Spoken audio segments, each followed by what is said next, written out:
Good morning, everyone. I'm Zach Derris with Blockchain Recruiters, and you all have tuned in for the How NFTs Are Changing the Job Market event. This event is going to run for the next 2 hours, and we have an incredible lineup of 17 speakers, all of them who are going to share their background and why they got involved in NFTs. It's going to be a very interesting event. So if anybody had any questions, please feel free to use the YouTube chat just to pin your questions over. And if we have time at the very end, we will do a Q&A with everyone. Just to give you a little bit of a background on everything, we decided to sponsor and organize this event as Blockchain Recruiters because in the past few months, we've realized that there is not enough education within the NFT space. As you all know, NFTs are the fastest growing industry to ever hit our planet, and still, only less than 1% of the world's population truly understands what NFTs are and how it can benefit them. Us as a recruitment firm, we've had many organizations that have engaged us to facilitate in the growth of their companies by helping them find the right staff to take their businesses to the moon. Throughout this process, we've had the opportunity to meet some incredible entrepreneurs that will have a very unique and interesting journey within the NFT space. And that's what it's all about, to show you guys, our lovely audience, who, by the looks of it, there's over 2,000 of you guys here, so thank you so much for joining. We're here to show you a little glimpse into the lifestyle of those who are killing it within the NFT space. So first of all, just a quick word from the sponsor and the Chief Visionary Officer of Blockchain Recruiters. I'm going to introduce you all to David James. Hey, David, how are you? I'm doing well, Zach. Thank you very much. You're very eloquent in your opening. So, hi everybody. My name's David James. I'm the Chief Visionary Officer for Blockchain Recruiters. Blockchain Recruiters is, to my knowledge, the only recruiting firm that specializes solely in the aggregation of talent as it relates to anyone in the blockchain, crypto, NFT space. What we do, what separates us, is we aggregate people, and we actually have dedicated resources who are actually gathering the information about them, their contact information, where they're working, where they're living, the types of projects they want. Then when clients come to us, we can easily purpose them for something that's good for them. So I just want to get this out of the way. If you are in the blockchain space, or you're in this this podcast because you want to be in the space, then you can reach out to us, and we'll make time with you, and we'll try and help you. Even if we can't be the firm that actually places you with one of our clients, we want to be the firm that actually helps you get that next thing. And we also, and to that end, I just want to say we have a podcast called The Bit About Crypto. Right, and specifically, it's always a human interest story, and really the only thing people have in common is that crypto has found them, and that's also to the end of making people more aware about crypto and the NFTs, but also our recruiting firm. So I want to just say that I've always been a recruiter to my core. And I got a guy a job when I was 14. I got $5. It was in a remote part of Wyoming. And when I got done with school and I found out that recruiting existed, I said, this is something that I would do for free. I got into Bitcoin specifically in 2013. So I got orange pilled then, and my awareness has changed. So I've watched the crypto evolution happen quite quickly. And most recently, I was just called to it with every fiber of my soul, as most of our speakers were called to NFT, blockchain, or this new technology, because it represents so many things. And because of getting into Bitcoin very early, there's a financial freedom that's been afforded me. And I just said to my partner, the chief executive officer of Blockchain Recruiters, David Hampton, I said, we need to repurpose ourselves solely so we're in the blockchain space. And about 2 years ago, that's what we actually did. And I'm just going to talk about recruiting and as it relates to everything before I got to crypto. When you talk to companies, the thing that's always lacking is well, it's not lacking. The thing that permeates is lack. well, we really want to hire this candidate, but we lack the funds. Well, we really want to hire this candidate because our budgets can't do that. I remember, Disney telling me, well, we can't afford to pay another $3,000 for a candidate. You guys make $4 billion a year in profits. How do you not have another 3,000, right? But there's this consciousness of lack, right? But crypto and blockchain and NFTs, that's changed that. Now we've gone from the consciousness of lack to the consciousness of abundance, right? And I want that to be a thing, and not only financial abundance. I want that to be like personal freedoms. I want it to be empowerment of all classes, especially for marginalized people. And marginalized can be anybody who actually doesn't have a fair shake, right? So anyhow, I probably should stop talking so we can let some other people talk. But so if you want to get a hold of us, right? Yeah, Zach, you're going to put all that stuff up, right? And if you're interested in being a podcast guest and you've got an interesting story, human interest story as it relates to your walk through crypto, then you get a hold of me. And Zach, you're going to put all that up, right, Zach? So everyone's social media links that are going to be speaking at this event today, including yourself, David, is in the description of the video below. Right. So anyone in the chat during or after the show, all the description is going to stay there. So feel free to check out any one of our speakers, including David, right, before or after the show. Thank you so much. And yeah, just one full disclosure. Our website developer, he took our site down 2 days ago for upgrades, and so you couldn't have picked a worse time to do it. So our site is down, but we're at. If you want to get me on Twitter, I'm the BTC Recruiter. That's a good way to get me if you want. And if you want to be on the podcast, let me know. And if you need a job, let me know. And if you need people that need a job, let me know. Okay, I'm done talking. Thank you, everybody. Thank you so much, David. It's been a pleasure. Cool. I'm going to start off the show officially with one of our guest speakers, Miss Lavinia Osbourne, who is the founder of the Women in Blockchain Talks. Hello, Lavinia, and how are you doing today? Hi, Zach. David, you brought so much energy. I love it, love it, love it. And Zach, you bring so much great vibes and energy as well. So I'm so happy to be here. I'm good. Fantastic. I'm really glad to hear. Can you give everyone a little bit of a background in terms of like what your journey's been in the blockchain space so far and what you're doing with your organization? Yeah, sure.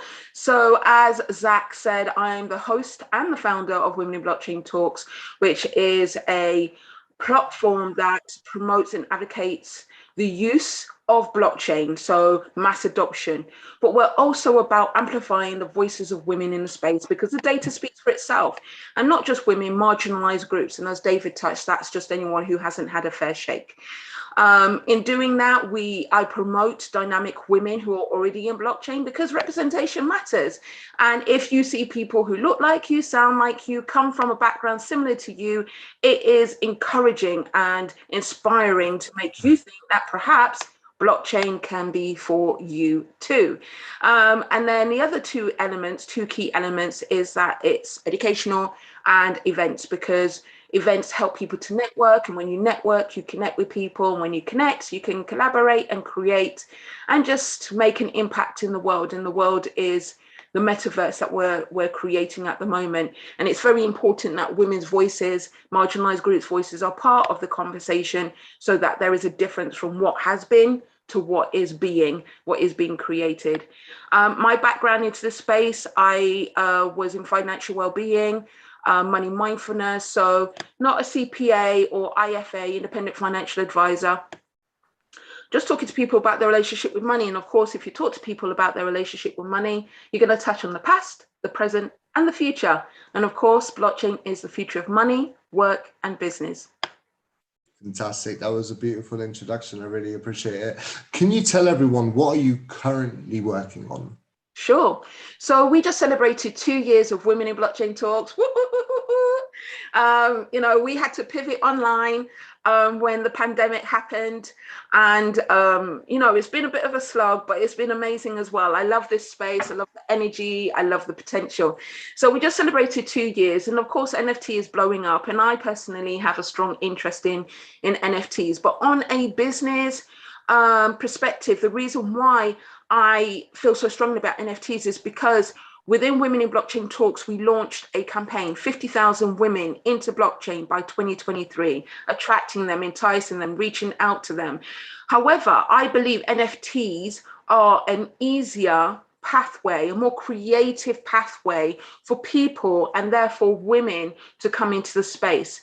So one of the things that I'm doing just as an entrepreneur, because that's what I am, I'm launching the first ever, or what I believe is the first ever, I haven't seen anyone else do it, the first ever female-centric NFT marketplace. It will be for female founders, entrepreneurs, creators and artists. And the reason why I say founders and entrepreneurs, because they may not be artistic, like, you know, drawing, or creative, like being able to take really nice photography or videos, but they're creative in their own way. And there's many ways that NFTs can be used in regards to attracting people looking for jobs or coming into this market, looking for a job, or who want to be entrepreneurial and start a business that then, you know, creates jobs for people. So yeah, that's what we're doing. And it's called Crypto Queens. And yeah, watch this space, follow me on Twitter, and you'll be able to find out more.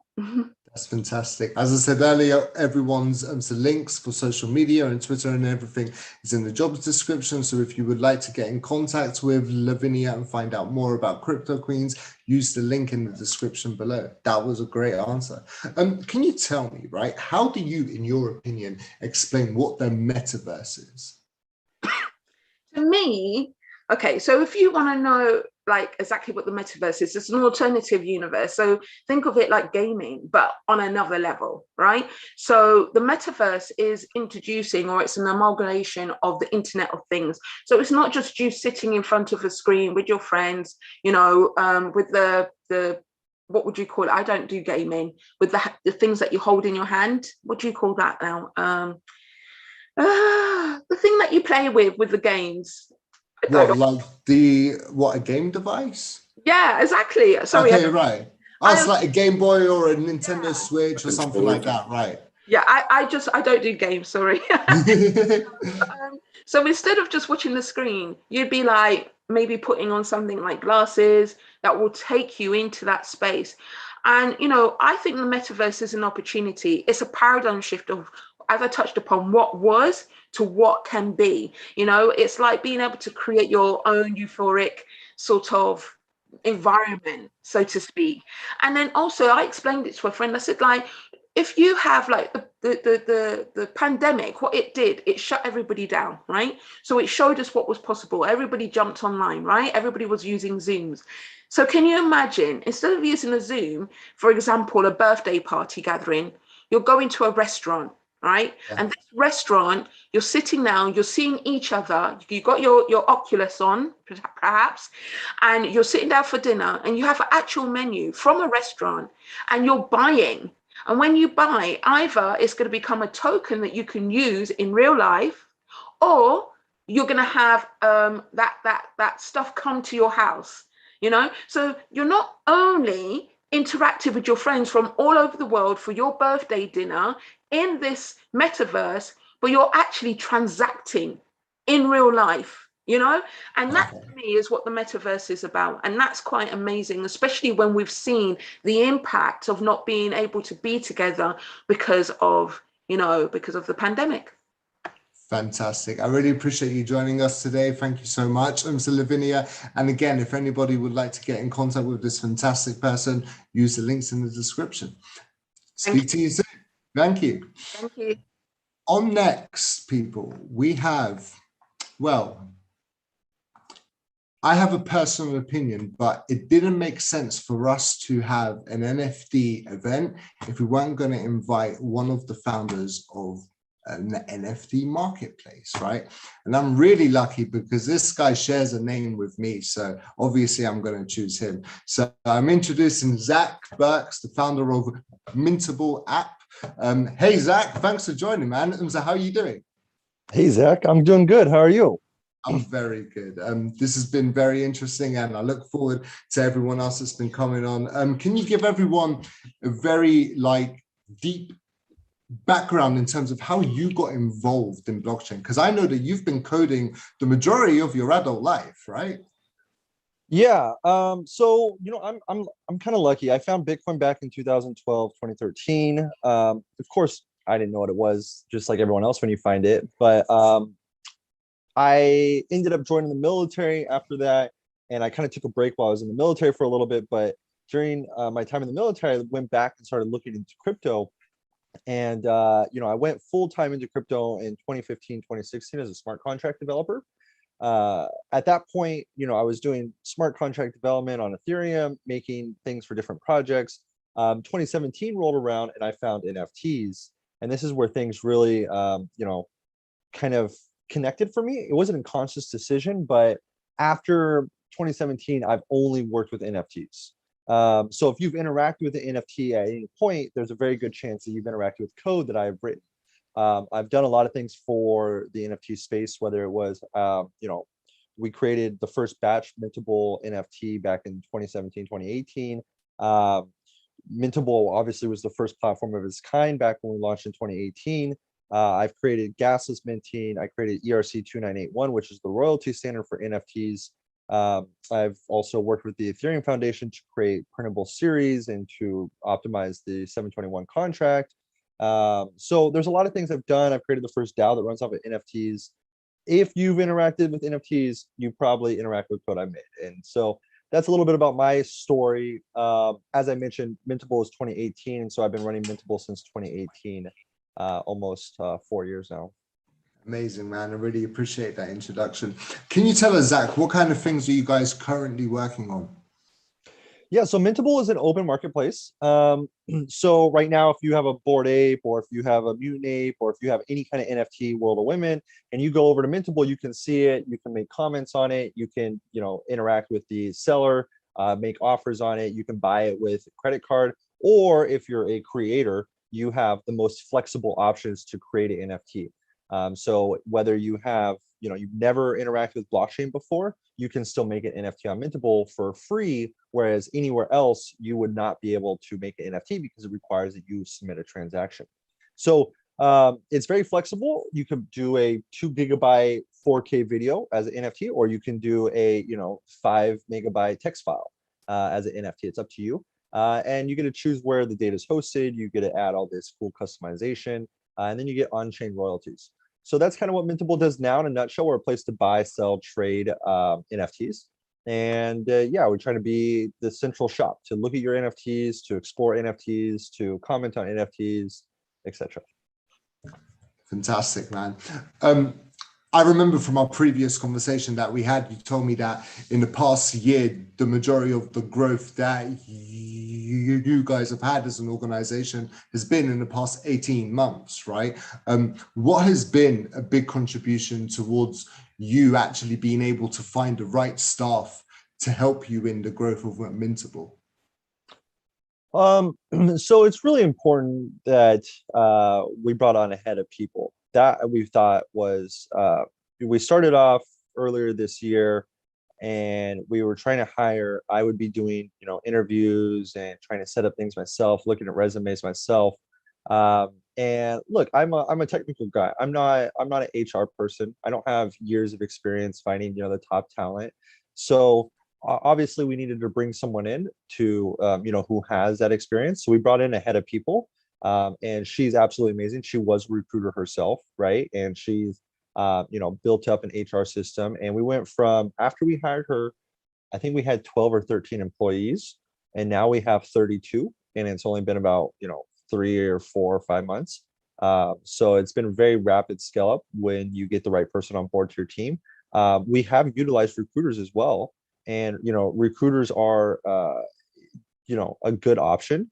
It's something that if you have the money to spend, they do expedite things a lot. And so at one point, we actually had 4 recruiters that we were using at the same exact time, just because we were trying to grow so quickly, right? And then we brought the head of people on.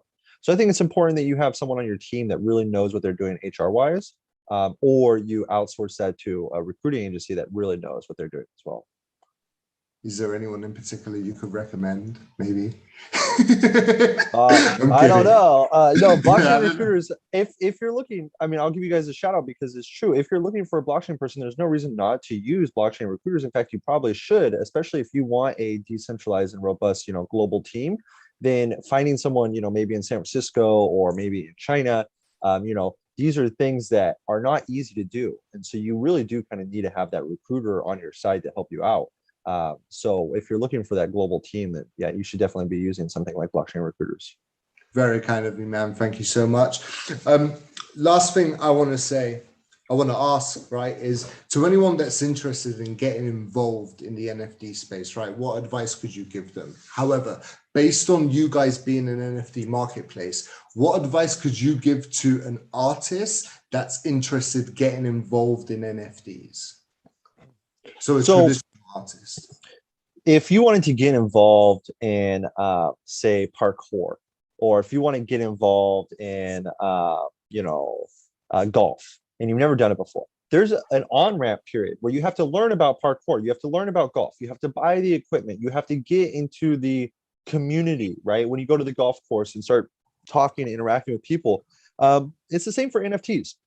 When you get into NFTs, it is a space that takes time to understand. So my first feedback is to jump right in. So you should immediately jump into the space, right? Just start exploring, start playing around. Don't worry too much about, what you're doing at this point. Just play around. And that's how you learn, right? You learn by playing around. The second thing is to try to learn as much as possible. So go and read as many articles, as many guides, talk to as many people, get into as many communities and Discord groups as possible so that you can start consuming as much information and insight, because there's things that you're not going to be able to find on Google that are very down the rabbit hole, so to speak. You're going to get down this rabbit hole and you're going to hear this expression like, oh, they're sweeping the floor. But you can't Google sweeping the floor and understand what that means. So you just have to be there to absorb this. So these things of the vernacular, the way they speak, and then also just the meanings and how people think about things are important for you to understand. And you have to consume that yourself. That may take you a week. That may take you 6 months. It depends on yourself and your personality and how much time you put into it. But you should just start playing around and just start absorbing as much of it as you can. Thank you so much, Zach. It was such a pleasure having you. And again, if anybody would like to learn more about Zach and the company, use the link below to go straight to Mintable Marketplace. Enjoy the rest of your day, Zach. It was nice talking to you. Thank you. Thank you. You have a great one. Thank you. Speaking of NFT artists, up next, we have a very interesting guy by the name of Andrew Drayton, who is the founder of the Vogue Collective. Hello, Andrew. Thank you for joining. And how are you today? Great, Zach. This has been fun so far. I can't wait for everyone else. Thank you. Thank you so much. Can you give everyone a background in terms of how you got involved in NFTs? Yeah, so I worked, I've always loved to create, and I worked in the film industry for about 4 years. I've been a tech nerd for my entire life and, followed Bitcoin since 2013, like everyone here. And I kind of rediscovered NFTs about a year ago, and I knew I wanted to do something in the space. I wanted to create, but I'm not artistic. I don't really have the talent to draw my own art. So I finally found an opportunity. One of my really good friends is a great artist, and I kind of onboarded him to NFTs. And from there, we launched a large project based on his art and on our IP. So it's really just comes from a place of kind of wanting to create something. Fantastic. And can you tell the audience what kind of things are you guys currently working on right now at the Vogue Collective? Yeah, so we're our original art collection is launched and is on on sale on the secondary market, but we're currently going through the long process of trying to build a global IP from the NFT space. So we're working with partnering with kind of the mainstream technology brands, and we're pitching the Vogue universe to movies and film to hopefully try to get a like a producer or a production company on board to launch this IP into some mainstream media. I know personally because I tracked it, right? But your first collection that you guys dropped did incredibly well. Can you speak about that a little bit? Yeah, we hit the space pretty early when the cartoon profile pictures were really popular, and the artist Jason's work is just extremely detailed and kind of stood out against a lot of the cartoony avatars that were out at the time. So I think the market really resonated with that and thought, you know, they're cool. Robots are cool. We found enough people that thought robots were cool, and we sold out all 7,777 within about 10 minutes. And the community's just been fantastic ever since. And it's been exciting because it's, you know, no one has ever tried to build, you know, a mainstream media franchise from an NFT collection before. So we're in, you know, untreaded waters, and it's exciting. That's very exciting, man. Can you tell the audience, what does a typical day at work seem like to you? Like, what are you doing every day? What are your habits? What goes on in Andrew's world? Yeah, it's crazy because every day starts a little different. Coming from like a traditional world where your week is very scheduled out, the NFT space isn't very much like that. So when you're dealing with other NFT projects, it's very, can you meet tomorrow? Can we meet later this afternoon? So my day usually starts, and it's a global industry, right? So my day starts at 6 a.m. talking to Asia, and then and as I'm doing that, I'm planning that, and but it's a lot of partnership meetings. It's a lot of dealing with the community, dealing with other NFT projects, finding collaborations and partnerships. It's very different than anything I've ever done. So I'm still learning. That's very interesting. And I would just like to ask you, right, to anyone who's involved getting in this space, right, especially from like an entrepreneurial management perspective, what advice could you give them? Yeah, I think it's the same advice I give to really any entrepreneur or any creator, and you hear it in any startup talk for whatever industry, right? Is get in with the community, and it's just like Zach had said, you get in with the community, learn about the community, and find other people that want to create alongside with you. Because I don't have art experience, I don't have coding experience, but I had a desire to do something. So I came up with an idea, and within the community, I found people to help me execute on the idea. So it's just like any other startup. Like if you have an idea or a drive to do something, reach out to people and connect with the community, the blockchain or the NFT community, and you'll find like-minded individuals that most likely need what you're good at. Fantastic. That was great advice, man. I really appreciate it. Andrew, again, and thank you so much for joining. Enjoy the rest of your day. And if anybody would like to check out the Vogue Collective, the link is in the description below. Thank you. So it's only fair that we brought on another NFT artist as well, right? So this one's a very interesting story. I would like to introduce Joy, who's the co-founder of the Studio 90s, who have also launched the Sad Buns NFT Collective. Hello, Joy. How are you doing today?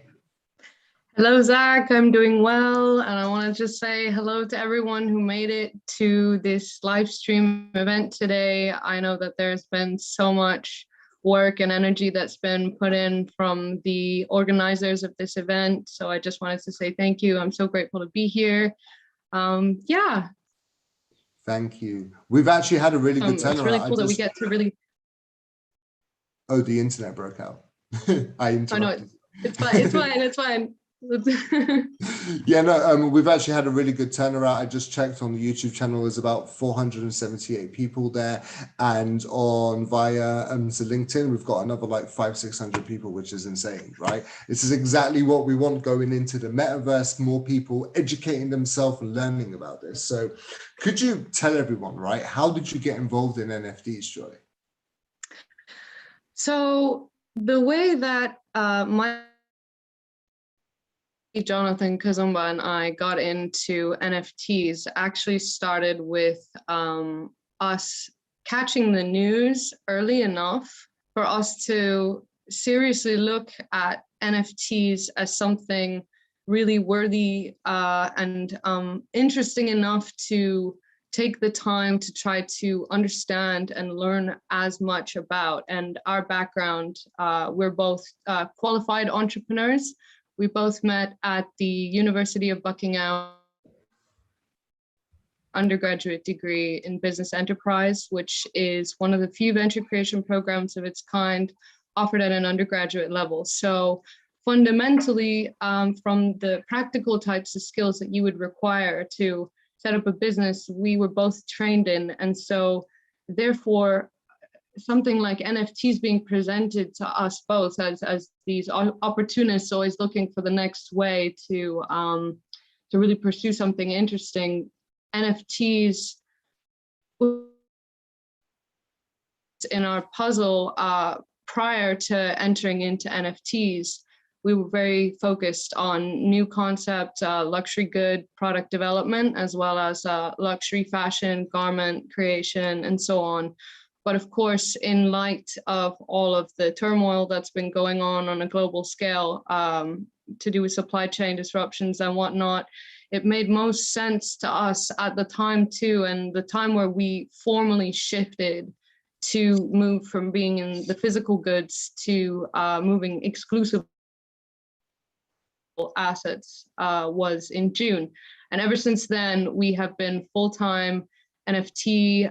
What came from that was the founding of our 3D centralized art studio, Studio 90s, our first novel NFT collector's game, collectible figurine is Sad Buns, and it's been an extreme success so far. The game is a slower type of NFT project, which is a bit different to the other types of louder, quicker kind of projects like a Board Yacht Ape Club and so on. But interestingly enough, at the moment, we are both the marketing directors of a very interesting ER721 tokenized NFT project called Cyborg Crypto Elite, which is also going to be this month, actually towards the end of this month. And it's just been really exciting because in addition to that, we've also founded a publisher, which will be launching this month formally too, called NFTpreneur, which is dedicated to literally helping us do what the kind of mainstream press isn't really able to do at the moment. And it's dedicated to connecting buyers or anyone who might be interested in collecting NFT art or learning about more micro artists, as well as, you know, rising talent and bigger artists connections on all different layers of accomplishment in the space and just maturity and how long they've been in the game. But yeah, NFTpreneur is really dedicated to helping us give the movement a voice. And this will all be launching very soon. And it'll also provide news on events, and really just be a very well-constructed space for all things NFT, crypto, blockchain, metaverse, to try to help basically inform people more on what it is that NFTs are, and to really help people see how this is such an incredible for people to seize independence if you're really willing to learn and you're willing to onboard. Because the thing about NFTs, which is quite fascinating, is traditionally there are barriers of entry to enter into particular realms. Even with blockchain, right? Prior to NFTs, it wasn't necessarily something that just anyone could do without really learning and really qualifying themselves. But with NFTs, it's interesting because if you're able to understand how NFTs, in whatever way your skills might possibly complement, maybe you're not doing it alone, but you could become a very valuable extension of an organization. Let's say you have a background in graphic design or so on. You didn't really have anything to do with blockchain, but that doesn't mean that you wouldn't be an absolutely desirable candidate in an organization which requires someone who could do graphical type of designs and so on. And then they take over kind of the back end part that maybe a graphic designer would not feel so confident in. So yeah, there's so much to talk about with how NFTs are really giving people that chance to become independent and to become NFTpreneurs. That was fantastic. I really appreciate that. And that's what we try to do as an organization, just to let people know that anyone can get involved in this space. If you have skills that are transitionable, right, you can adapt them to the NFT space, right? So that was fantastic. Is there any advice that you could give to anyone who would like to get involved in the industry? Advice number one, learn. Learn. It's a part of your daily to-do list of what you need to do if you want to keep up with this space, because it's a fast-paced game. So that's kind of a part of it too. You have to be prepared to understand that if you're not keeping up with the NFT space as well as blockchain space in general, and you're not really serious about fully submerging in, it will be difficult to really monetize in a potentially astronomical kind of way, which, you know, a lot of people have seen other people achieving through, you know, in this case, let's say selling NFT art, but that's like kind of like the, let's say that's the early adopters way of getting into NFTs. I see NFTs as forming a very integral part and layer for different ways, for different reasons. It's not restricted to art in any way. So that's just to put that out there too, that, you know, again, it's more if you're motivated to transform your life, because that was literally what Guy and I did. We were looking at how we were going to be coordinating one of our first fashion collections, which we were going to produce. And the next thing we knew was we were completely pivoting to try to attempt to do the same thing, but within how Studio 90s emerged as a production house, which we use to collaborate with other artists. It's also an artist collective, which enables globally positioned creators who are currently defining the modern day Renaissance era that we arguably find ourselves in again, to really stand out, but to also connect, because as a collective, you'll move forwards in this. But if you are doing this alone, that's the other thing. And you need to be prepared to wear multiple hats, because you're not just an artist in this space. If maybe art is your path, you need to be ready to treat it like a business, even though it's not a physical good. It's just like running a business. It's just different because the supply chain disruptions, for example, don't affect you anymore. And it's just a much more seamless, dynamic place to be right now. I'm really grateful that I'm in NFTs and That's not amazing. physical goods, if I'm being very honest. That's fantastic. And I've just seen on the YouTube chat, a few people have just said, I've checked out Sad Buns on OpenSea and they look incredible. I may buy some. So I'm happy that you came on, right? That's fantastic. So look, Joy, it's been an absolute pleasure. Just like everyone else, if anybody would like to get in contact with Joy, the links are in the description below. Enjoy the rest of your day, Joy. Thank you so much. Thank you so much for having me. It's been a great honor. Thank you. Up next, we've got a very blue guy by the name of Tano from Argentina. I'm not going to give this guy an introduction. I'm going to let him introduce himself. Hello, Tano. How are you today? Hello. Hey, everyone. I'm Tano from Argentina. How are you? I'm very good, man. Can you tell everyone what your business is? Or what your metaverse is more than anything? Perfect. Well, I'm Tano. I'm the CEO and founder of Muse World, an NFT play-to-earn metaverse, where creators and players own the economy through digital properties, daily quests, and immersive parties. So Muse World is a life-changing job platform where creators and players own the economy and they achieve the economic freedom, and a place where work and play becomes one. So we are living our dream. That's fantastic. Can you tell everyone, how did you get involved in NFTs? Because I know that you had a very different background in the media and entertainment industry. Yep, everything started in 2018. I was a founder of a mass event production company here in Argentina. And well, we produced different events. And when 2020 arrived with a pandemic, and we understood that the interaction, the virtual interaction and the virtual shows were really boring. I was bored. Also, about my background, I'm also a gamer. So I played every game on the surface. And when we turn back and we see YouTube and Twitch, we saw these limitations about experience. We built an MVP.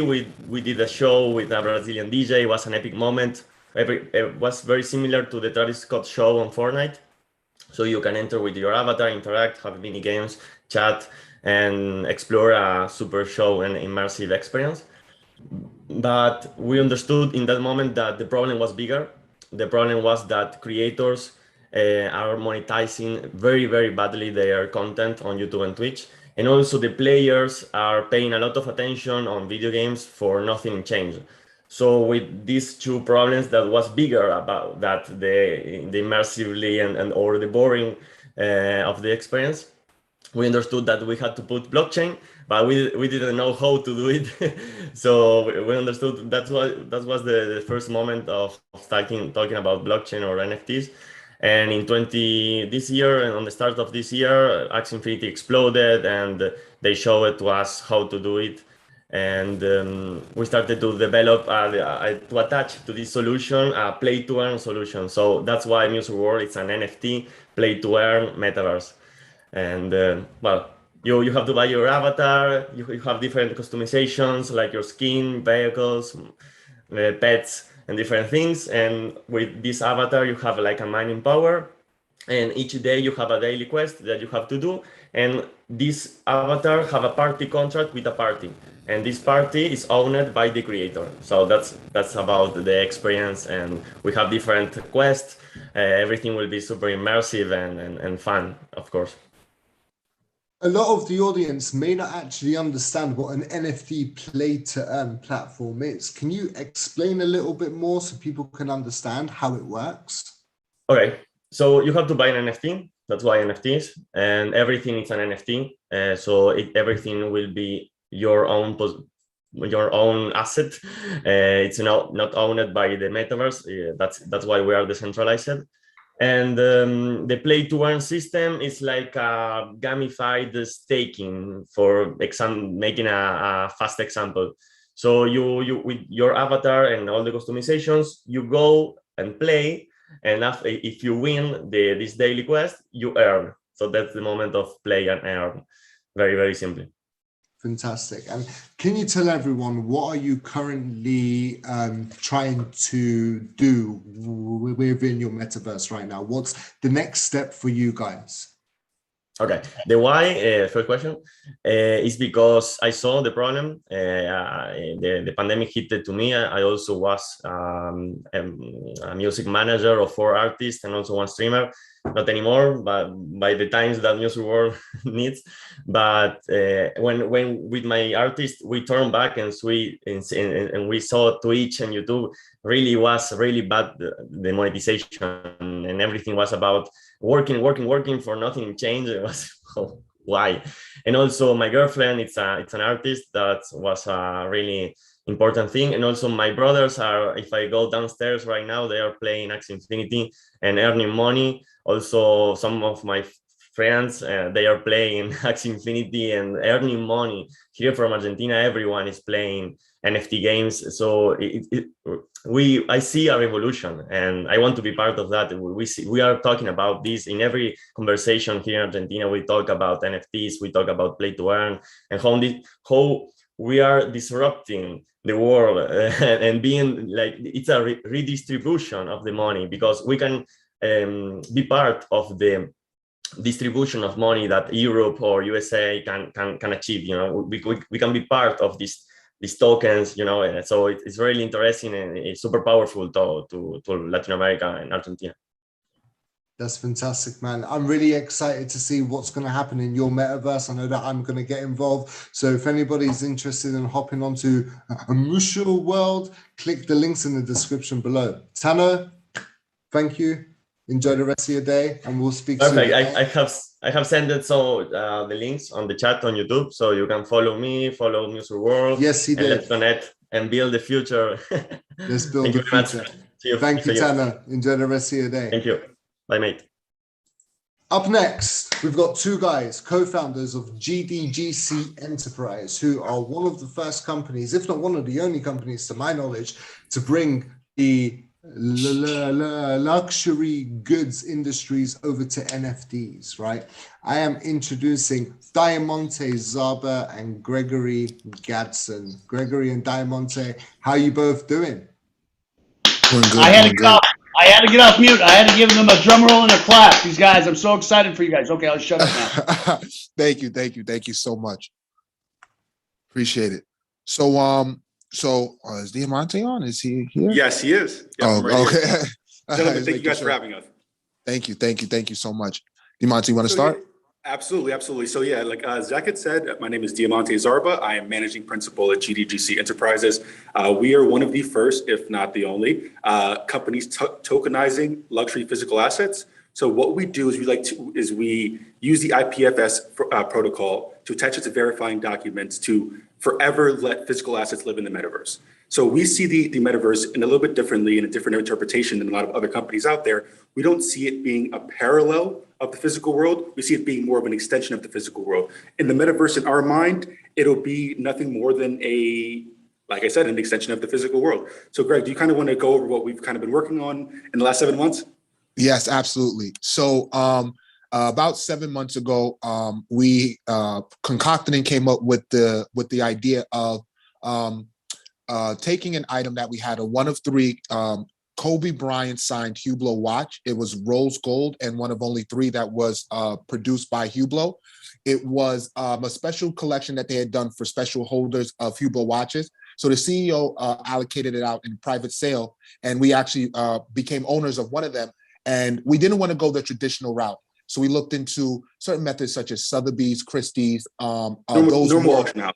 Yeah, normal auction houses, and realized that there wasn't the power as far as the owner of the item being able to capitalize on it wasn't really there. They control the means of which the item is sold, the time period, the duration, reserve price, and we just thought that it was very limiting as to us as owner of the asset being able to capitalize and get what we thought it deserved. So we came up with the idea of tokenizing the asset, creating a NFT to serve as a digital twin to the item, thus creating authenticating documentation.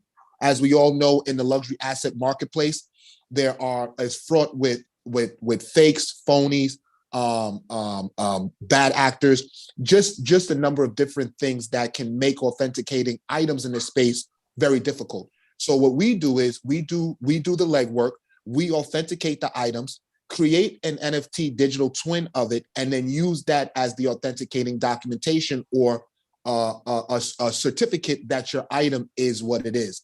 So we were able to facilitate that auction on a platform called WiseArt.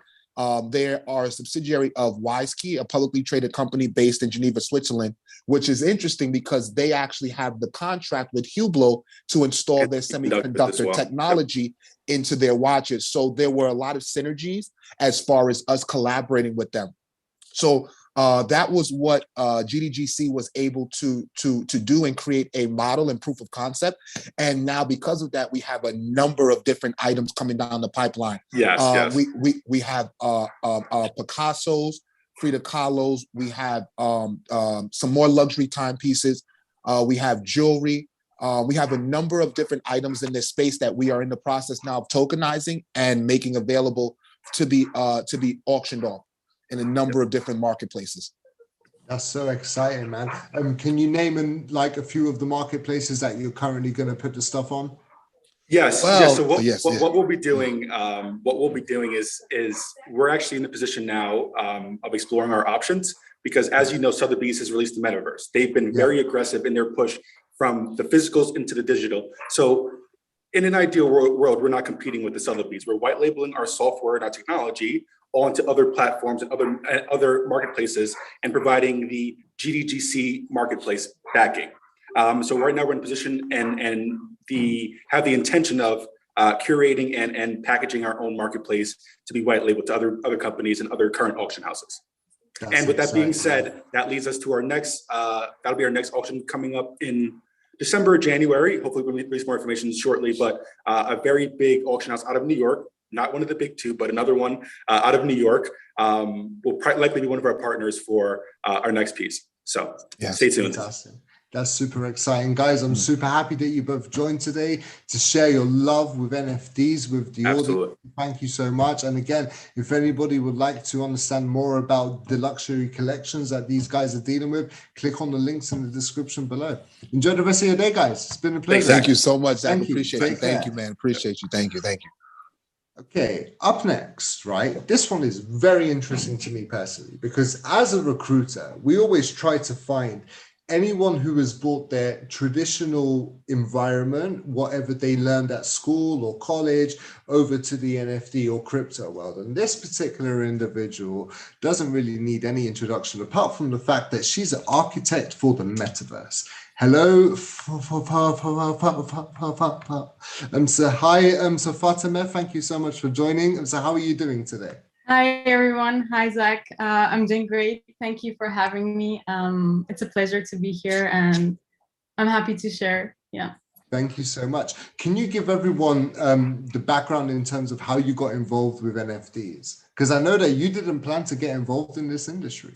Not really, actually. Yeah, that's kind of very interesting. So I studied architecture, but during the time that I was studying, I knew about crypto. I was kind of involved in the space, but I was just kind of like, well, I didn't find this connection with the artistic side of it, you know, like I was just like, okay, well, this can be a financial tool, but how do I connect it to my artistic side or the architecture of things, and how can I connect these two? And about like 6 months ago, I was contacted by a startup investing in yield generating gaming assets called Play. And they asked me to design their headquarters in the metaverse called Decentraland.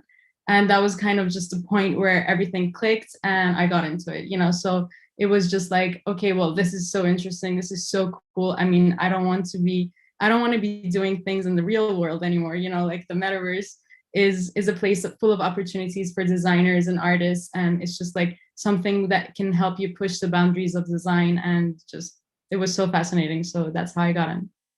That's fantastic. Can you tell me, what are you currently trying to work on at the moment? Yeah, sure. So basically, I got in very recently, as I told you, like 6 months ago.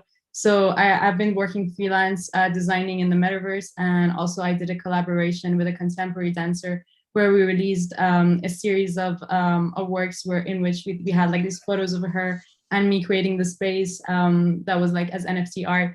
And also right now I am releasing my own first collection of NFTs, which are 3D assets that can be deployed on any metaverse of your choice.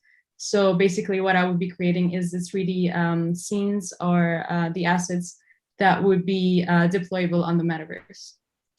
And can you tell me, where did the inspiration come for you to create the digital assets that people can release on the metaverse?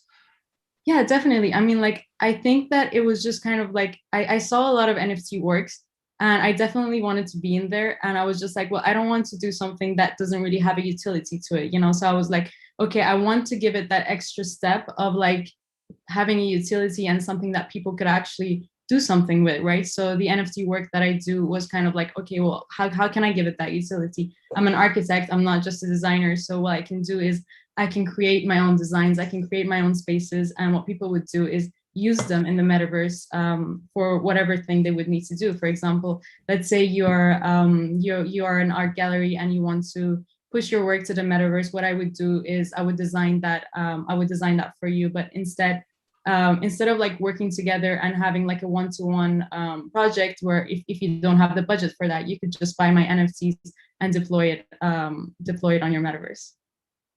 And talking of the metaverse in your own worlds, right? What does the metaverse mean to you?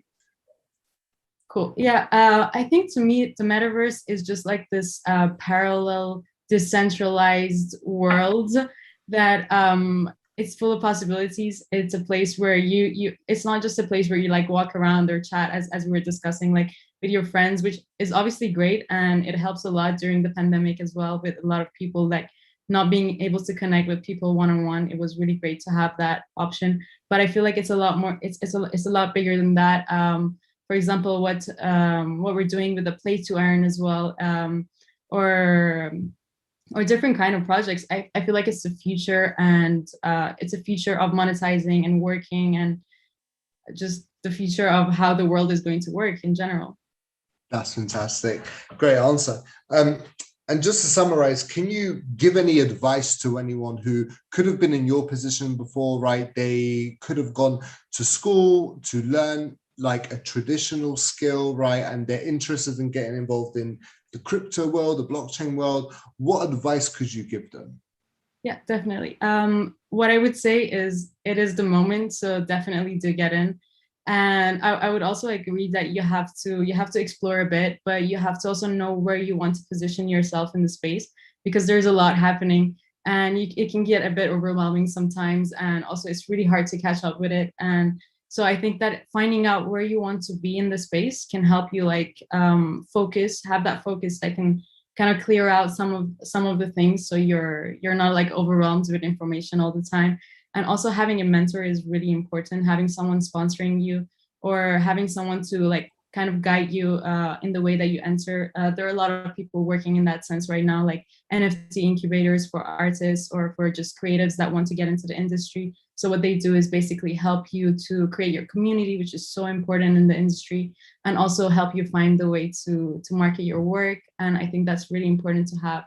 And I guess going to events and different kind of activities like that would also help you to get there. Yeah. That's fantastic. I really appreciate it. If anybody would like to get in touch with Fatima, maybe to get her help on building your own metaverse, I'm sure she's available for the work. Click on the links in the description below. It's been a pleasure meeting you again, Fatima. Thank you so much. Thank you, yeah. Enjoy the rest of your day. Thank you. Take care. All right, before we move on to the next speaker, I've got a public service announcement. I just checked the new connections for David James, who is the CVO for Blockchain Recruiters via LinkedIn. And he's had an incredible 89 connection requests in the past hour since we've launched this event. That doesn't normally happen, right? So I'm super happy that people are taking the opportunity to get in touch and get advice about the job market. Definitely David is the guy to help you, right?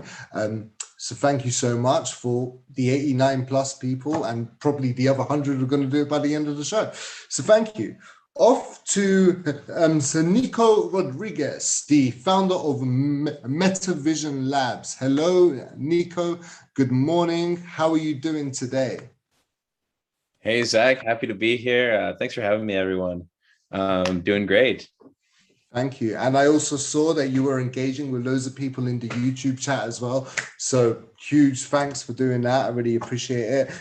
You have a very interesting story, right? So can we like roll back? And I'm going to ask you, first of all, you are exactly how old right now? I'm 20. You're 20, right? So at what age so did you like really get involved in crypto and blockchain and everything and meta? Yeah, well, you know, I originally started trading and buying crypto, honestly, at like 14, 13. Really, I was buying crypto. I didn't really know kind of like the power of smart contracts, honestly, till 2019, 2020. Fantastic. And how is it you got involved with NFTs?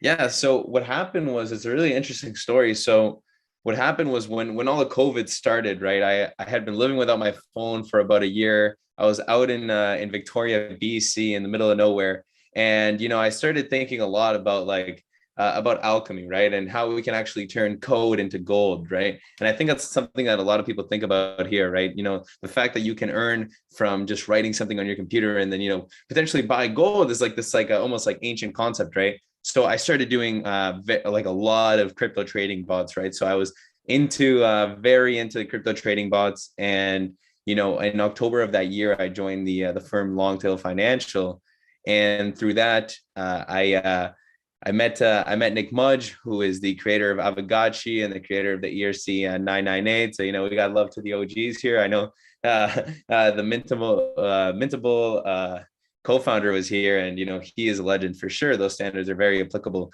So through that, you know, just knowing Mudge and the brilliant mind that he is, I was like, okay, this is definitely the future. Soon after, I joined Boson Protocol, and you know, they're doing a lot of stuff with NFTs. Really got to see like, whoa, this is like something we can like mix and interoperate. You guys should check out the ERC 1155, ERC 721 contract they've made. They actually mix those two. which is still incredible. It's on their GitHub. So through that, I got more and more into it, did some raises, and just started to understand that, whoa, these are interfaces, right? Every NFT is an interface, an ERC 1155 interface, ERC 721 interface. The actual code you fill in, that's all up to you, right? So the things that we can do with this are far beyond art, right? 100%. And can you tell everyone, as it relates to Metavision Labs and Cafe Cosmos, what's a typical day for you? Yeah, so typical day, I'll hit up a few meetings right here from home, and then I'll start my long, it's almost like a 2-hour commute to the office in the middle of downtown Toronto. There, all the boys are coding, right? It's really interesting. You have to kind of mix the different teams. You've got Unity developers, you've got artists, you've got project managers, and then importantly, you have Solidity developers as well. So you kind of have to have this good culture, to have this glue to bring this all together and flow, and let ideas be open, right? And let everyone kind of chat with kindness, right? That's fantastic. I mean, I'm still so shocked that you're 20 years old and you're the CEO of what's going to be one of the biggest NFT related businesses. So good on you, man. You're on to something incredible right now. Can you tell me, right, in your own opinion, what is the metaverse to you? Cheers. Well, yeah, thank you, Zach. And so the metaverse to me, this is an interesting thing. And I feel like what's interesting is that we have been on LinkedIn, we have been trying to define the metaverse for the last year. Right. Everyone's been saying the metaverse includes anything from Wikipedia to Uber Eats. You know what I mean? So it's almost like this new word for the web. But now Facebook comes in and they try to rebrand Oculus as the metaverse. And it's a very confusing spot. But what I think it all boils down to is this. In DeFi, on chain, we have now from Cometh, right? I don't know if you guys have heard of Cometh. It's a game. We can bring an item, a ship from Cometh into Decentraland, or we can bring a ship from Cometh into the sandbox, right? This interoperability of DeFi is game changing. And anybody here, if you're trying to get into NFTs, if you're trying to, milk the market, this is it, right? This is it right here. You can now be completely interoperable. You can use liquidity tokens to form and bond into one NFT, right? So this is the metaverse. This complete, impossible to stop interoperability of items that just destroys what has been going on in Web 2 of reservation and being enclosed and all that, right? So, and now we even have cross-chain liquidity, which is being used by the 0x protocol, right? So all these things coming together, this is the future, right? This is what's going to happen next. Interoperability is the most important part of the metaverse, and anybody that doesn't offer that, aka Facebook or Microsoft or whatever, these guys aren't going to be playing nice with each other. They're not going to win, right? Developers are now in the position of power, and it's now our task to work with each other instead of work against each other. That's fantastic, dude. You are so passionate, and I really wish we had more time, right, to go through this, but that's been fantastic. And I'm sure I can see from the comments on the YouTube, people are really enjoying what you have to talk about. So if anybody would like to get in contact with this intelligent young man, go to the description and click on the links under Nico's name. I appreciate you, man. Thank you so much for joining us today. Thank you, Zach. Cheers. Yeah.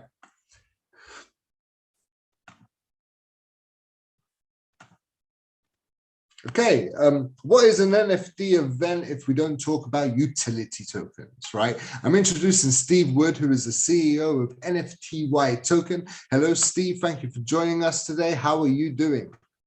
Doing good, Zach. Thanks. I'm actually the COO. So COO, my bad. I see you like the CEO, so I hope I haven't discredited your CEO. But yeah. Well, I'll tell our CEO that he's got some competition. Good stuff, man. Can you tell everyone how you got involved with NFTs? Because I know it's an interesting story. Yeah, so I've got a pretty long, winding path to NFTs. My original career start was in politics. So I got my master's degree and I moved to DC. And because that was the only place to be if you had a master's degree in political science. And I was working in something completely unrelated, and I was playing this obscure sport called underwater hockey that most people have never heard of and raises a lot of eyebrows when I talk about it. One of my teammates on the underwater hockey team worked for the FBI, and he was investigating the Silk Road, and this was in 2011.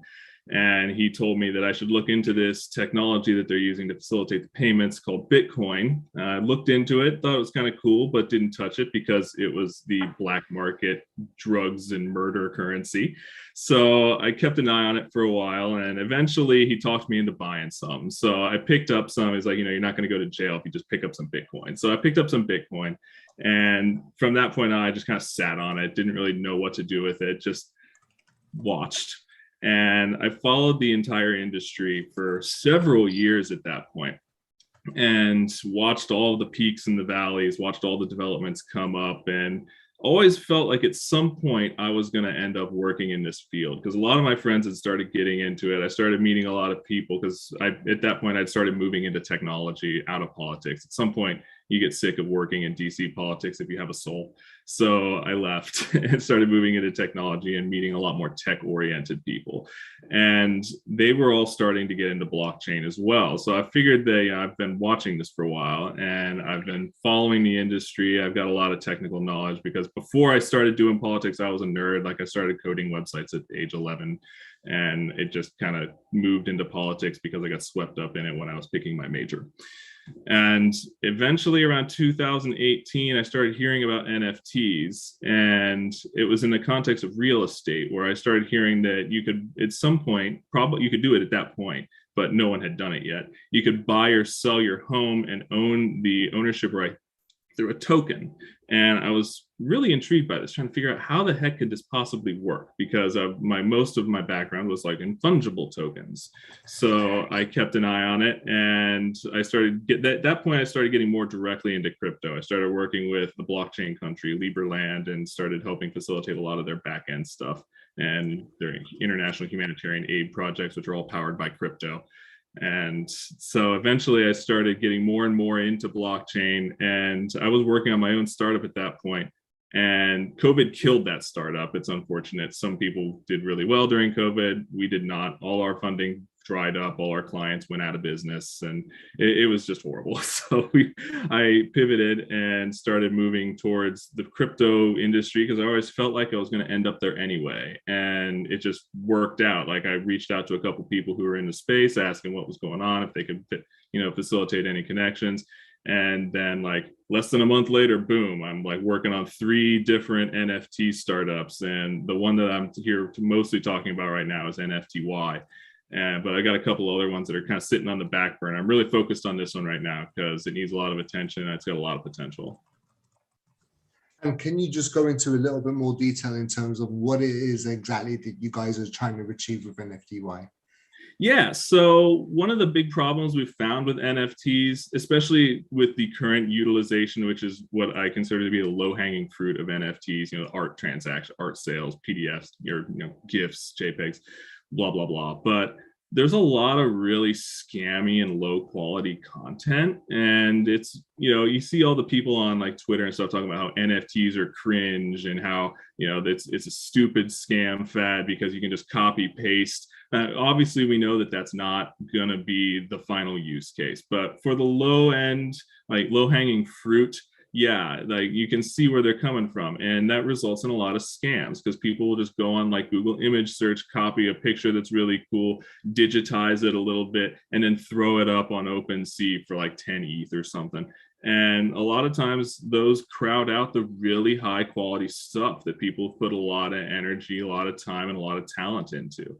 So what we're trying to do here, and I think we're going to be pretty successful, it's been doing pretty good so far, is we're building a system that sort of replicates the reputation layers that you see both on traditional social media and in the real world when it comes to buying and selling art. So in the real world, when you buy and sell art, you've got like curators, you've got people who know the artists who are like vouching for them, people who are art experts that can look at this and see, yes, this is good, people who look at it and say this is bad. Yeah, a lot of that's subjective. But one really important factor there is you can't just determine that through pure algorithmic factors. You have to have some sort of human input. Art And any sort of creative work is inherently subjective. It's inherently something that requires a human to make a value judgment at some point.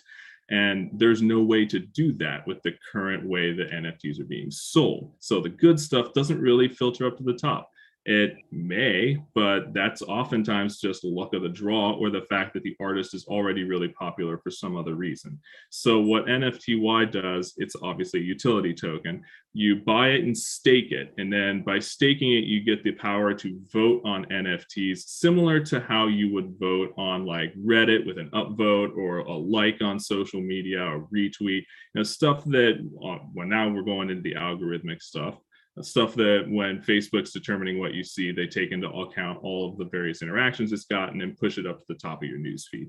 It's similar. It's not exactly like that, obviously, but we leverage multiple smart contracts to identify what all the engagement is with these. And we integrate with NFT exchanges to filter the stuff that people really like up to the top.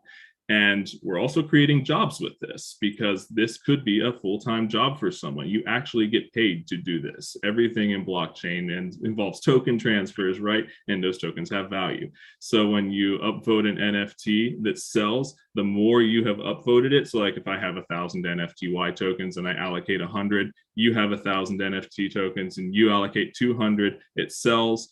Then you get 2/3 of the cut of the advocate cut, and I get 1/3 of that cut. And that percentage is 7.5% of the NFT sale. So if you've got $1 million NFT that sells, you're splitting $75,000. That's not chump change, or yeah, it's pretty substantial. So you can make a pretty decent living doing this if you really want to. And we're trying to make sure that we can bring quality into the space to make sure that we're not getting crowded out, so that people that are like naysayers and people who just think that this is a fad, it's going to go away, like people said about every technological development, and they've all been wrong, but we're working to prove them wrong and make people money in the process. Fantastic, man. I mean, you've just given out a wealth of information, and I've seen a bunch of questions have come for you. I do that. Yeah, in the YouTube chat, right? So if you've got a moment in between now and the end of the session, just jump on to YouTube, because there's a bunch of questions for you to answer, right? All right, I'll try and check that. There was one that David James basically answered for you by James Burdick, which I just thought was great. And he said, hey, Steve, can we consolidate our debt as a student into a non-fungible token, right? So why not? That's actually one of the other projects I'm working on, involves NFT lending, but that's a story for another day. Story for another day. That's super interesting, man. Steve, really appreciate you coming on board, and I will speak to you soon, man. Thank you so much for your time. Thanks. Glad to be here. Thank you.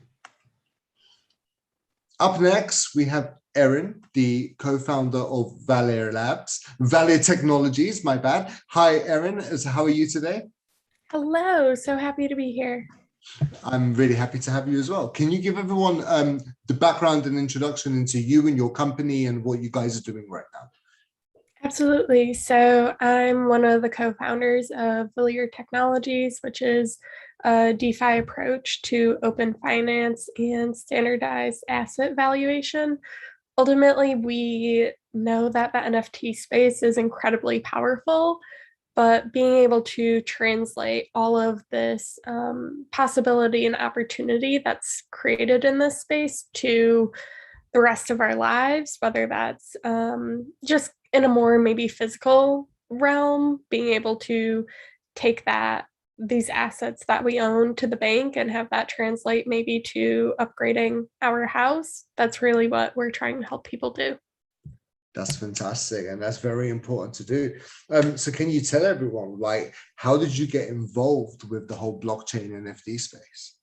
Absolutely. So my original background is in neuroscience, and I'm always interested in human trends and just what people are interested in. And this has taken me into tech startups and looking at where is the future of the world going, pointed me into crypto and then NFTs as a whole, and just this entire new asset class, as well as all of the opportunities that come with it, both for creators and creatives, as well as developers and all of the other people that engage in this space, whether they're the curators or fans as well.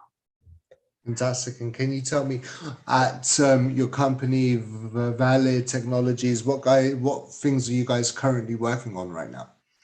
Yeah, so we're really working on fine-tuning part of our protocol and the algorithm to really make sure that the different valuations that we're providing for NFTs are something that can really be standardized and that traditional financial institutions can respect at that high level. So you can really have those outcomes and be able to translate it into whatever you want to translate it into. Fantastic. And can you tell me, what does a typical day seem to look like for you and the team at your company? Yeah, every day looks a little bit different depending on what's on the calendar, and that can be anything from head down building to business development to lots of meetings with different types of partners. We have a lot of partnerships with different platforms as well as different large collectors in the space at the moment, as well as a lot of customer feedback interviews with different users of our technology, and then speaking at different events just to continue to build that network effect and making sure we're serving everyone we want to serve in a really positive way. Fantastic. And can you kindly share some advice that you have either already given to people very interested in getting involved in the space or people who are interested? Like, what kind of advice would you give?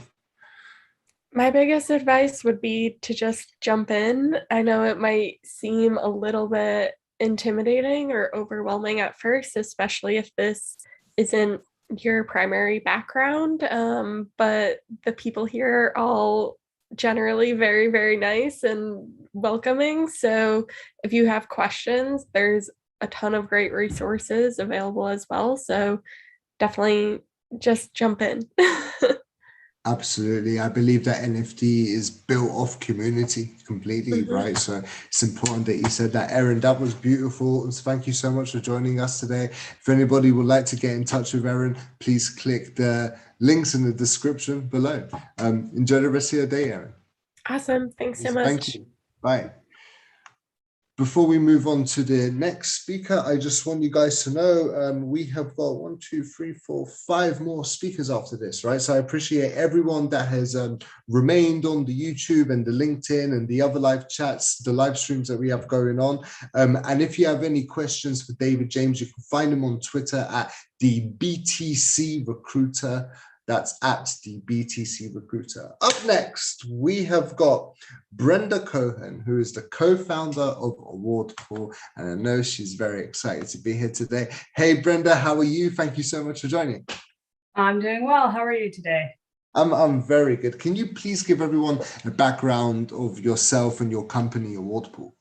Sure. So Awarpool actually started as a family project in March of 2020. When my husband, Ruben, and I were stuck at home with our 3 kids and trying to figure out what we could do when the world shut down.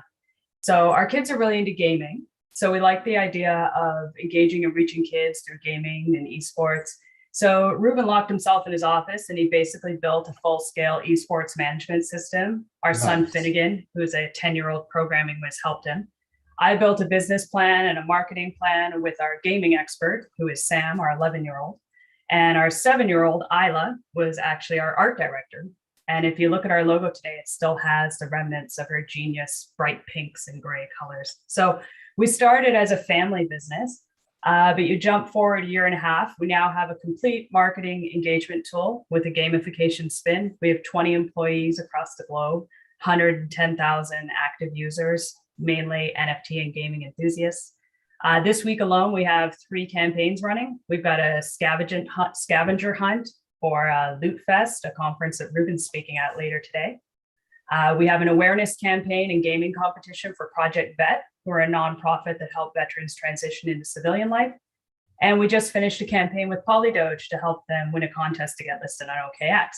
So essentially what Awarpool is it helps you create unique branded gamification experiences. So you create a campaign with different challenges and competitions where people earn points, and then they can trade those in for customized NFT. And what you build sits branded to your specifications on a widget on your own website. So it's a way to help engage and grow your community, whether you're a brand, a content creator, a sports team, name it. It's a way to help sort of work that way. My experience comes from marketing.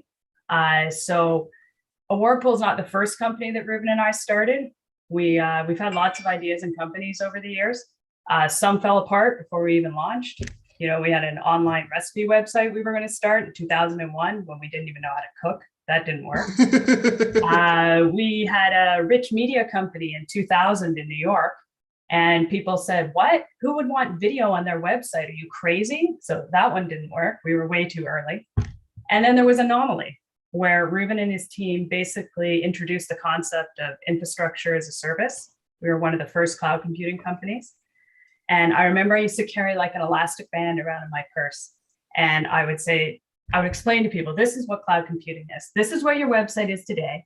When you send out that email to 100,000 users later, your website needs to be like this. And if you don't, it'll be like this. And I would snap the elastic and I would explain to them the concept of cloud computing. Anyways, so we sold that company. We ran it for 10 years and we ultimately sold it to EMC. But the reason we're here today, and I think something I really wanted to talk about, if you're okay with me jumping in. Yeah, for sure. This is awesome. I want to talk about the employees that we have at Awarpool, because as much as I love my kids, they were only going to take us so far, right? So I think the NFT space is full of amazing creative individuals. I mean, look at who we're talking to today. This is the panel of creative people. But I think, and myself, you know, I'm a writer. I come from a creative background. But creative people, we're always up with new ideas, we're up with trends, but we're kind of like crows. We go at the shiny things and we forget all the other stuff that has to be done in between. And I think that's something that we need to look at in the NFT space is while there's all these amazing creative individuals coming into this space, another important thing we need to think about are the people that help us get there. So, you know, I don't carry an elastic band in my purse anymore to explain what Awarpool does, but when we first started Awarpool, I had to learn what an NFT was. So as a writer, I went and I did all my research and I wrote a couple blog posts to try to wrap my head around what an NFT was. And for me, I figure it's quite simple. I look at it as tradable art, tradable assets. So if I have some things in my shoebox, like a Pokemon card or a ticket stub or a Raptors trading card, you know, go north. What we do, what do these all have in common? They're a single unique item that are value to me. So I see an NFT as another way of looking at creating and collecting things that have value to you. So when we as a company look at hiring people and bringing people on, we kind of look at each of our individual employees as a valuable, unique item to us and what they bring into the team. So we take special care in who we hire. Our founding team includes Ahmad, who is an esports specialist. So Ahmad brings in and keeps us and grounds us back into that gaming space that we started in. Our CFO, Alex, is, he's seasoned. He's been around. He's seen everything. He keeps us all in line. Outside of our founding team, we have project managers who their job is that they thrive on getting things done and work well with our customers. We have a full tech team that's spread across the globe. We have an eager, smart social media expert who is young and ready, and she sounds a lot like Nico, just go, go, go, which I love. We have writers, we have sales gurus, and we've got a management team who are always willing to learn new things. And so just last week, Ruben gave a lecture, like an hour-long lecture on how to buy an NFT for just our team. Now, nice. In fairness, I think the tech team kind of got a little bored. You know, they already knew what was going on. But 20 minutes in, something really cool happened. So our HR administrator, Mohammed, is suddenly helping our head of sales, Fitz, out of California, on how to download a MetaVask, which he'd never even heard of before. And believe it or not, the first person who actually went and bought an NFT afterwards, she even went and created two that she now has on OpenSea, was our copy editor. Our copy editor, Kim, had never even heard of an NFT until she started helping us with our blog. So I guess the case of case in point, what I'm getting at here is that I Yeah. think the NFT space is available for anybody who's willing to learn, be creative, and really they're in any field. We're all over the place. And I also think that NFT are not impossible to understand if you're not technical, because I had to carry an elastic band to explain cloud computing. But with this one, I get it. I'm a marketer, I understand it, and it works for me. And I've been in the space a long time. I'm not 20. So it's amazing that I can take something like that and wrap my head around it. But most importantly, I think what we've learned through all of our companies and with the Awarpool is that a successful company is made by each and every hire that you make on that team. And we have a great team at Awarpool. So that was so passionate, and I'm super happy that you mentioned that, which I do have another question to that point. Yeah, sure. What is the most challenging aspect of trying to find the right people that fit and blend in your team? Well, see, you should have had Mo on this call, because Mo's the one who sits through all the calls. But I think, I'll talk about the specific process that I just went through when I hired a social media expert, because before that, the marketing team was me, the two dogs that hang out behind my computer, and occasionally a vendor I would find. So it was a big hire for me to bring in my first person. Mo did a great job of taking a bunch of resumes and bringing it down to a certain amount of people. But what I looked for in the end was somebody who was interested in constantly learning. Because let's be honest, this space is constantly changing. I mean, just hearing about the metaverse gets me so excited, because I know that that's where my kids currently live, and that's where their lives are going to be full time. So it's important to be able to understand that. It's you have to be able to learn these new things. I mean, some of the people I interviewed had more experience, but I know that they never would have wanted to sit on that call about how to buy an NFT, because they would have been like, whatever, I'm a social media marketing expert. I don't need to learn about NFTs. But the person I hired was super excited to buy her first NFT. And I think that makes a big difference. When you have a startup, when everybody has to wear a lot of hats, somebody mentioned that earlier, that there's lots of different things that you need to be able to learn. You need to be able to jump in and say, today I'm a project manager. Today I'm a designer. And you have to be able to try those different spaces. And it doesn't mean you have to know them now. You just have to be willing to learn. That was fantastic. I really appreciate you sharing that, Brenda. If anybody would like to get in touch with Awarpool, I'm sure it's just awarpool.com, right? It is. It is fantastic, but all the other social media links for Brenda and the company are in the description of this chat, right? Brenda, it's been such a pleasure having you. We'll speak soon and enjoy the rest. Thanks, Zach. Thank you. Take care. Up next, we have Eric LaPaglia. Eric, are you here? I am. Yes, you are. Lovely to see you, my friend. I'm doing good, man. It's been a fantastic show so far. Everyone has contributed so much, and I'm super happy to have you here to speak as well. So, do you want to give everyone the background in terms of how you got involved with NFTs? Absolutely. And let me take a moment first and just acknowledge you for putting this together and for your time moderating today and for all the amazing speakers that have come before me. Much like Brenda described the aha moment of her copywriter, I had that aha moment speaking to some friends a couple of years ago about where they saw the future of smart contracting and the vehicle of that with NFTs. And admittedly, I was late to the party. I got into crypto 6-7 years ago, which seems early, but for me, it feels late. And I did not take full participation or advantage of the opportunities that I was very knowledgeable about then. And so seeing what's available and seeing what's happening in the space right now, I knew exactly what this was. And there was no way on this green earth that I was going to miss that opportunity. And can you kindly tell me, right, what is your background? Like, how did it all blend in together? Sure. I mean, my corporate career was spent in broadcasting, specifically in marketing and advertising. And that has led me to be in the ad space for way too long at this point. From there, I got into private equity, and I really started to see the opportunities not only in technology, but specifically in blockchain technology, and making seed investments in the space and advising projects and companies on how to go to market, or looking at customer acquisition and customer lifetime value. And from those relationships and those experiences, the last year and a half has been very much singularly focused on the NFT space and helping foster the ecosystem that we see so rich today. That's very interesting. So I'm going to ask you then, how has NFTs changed your life?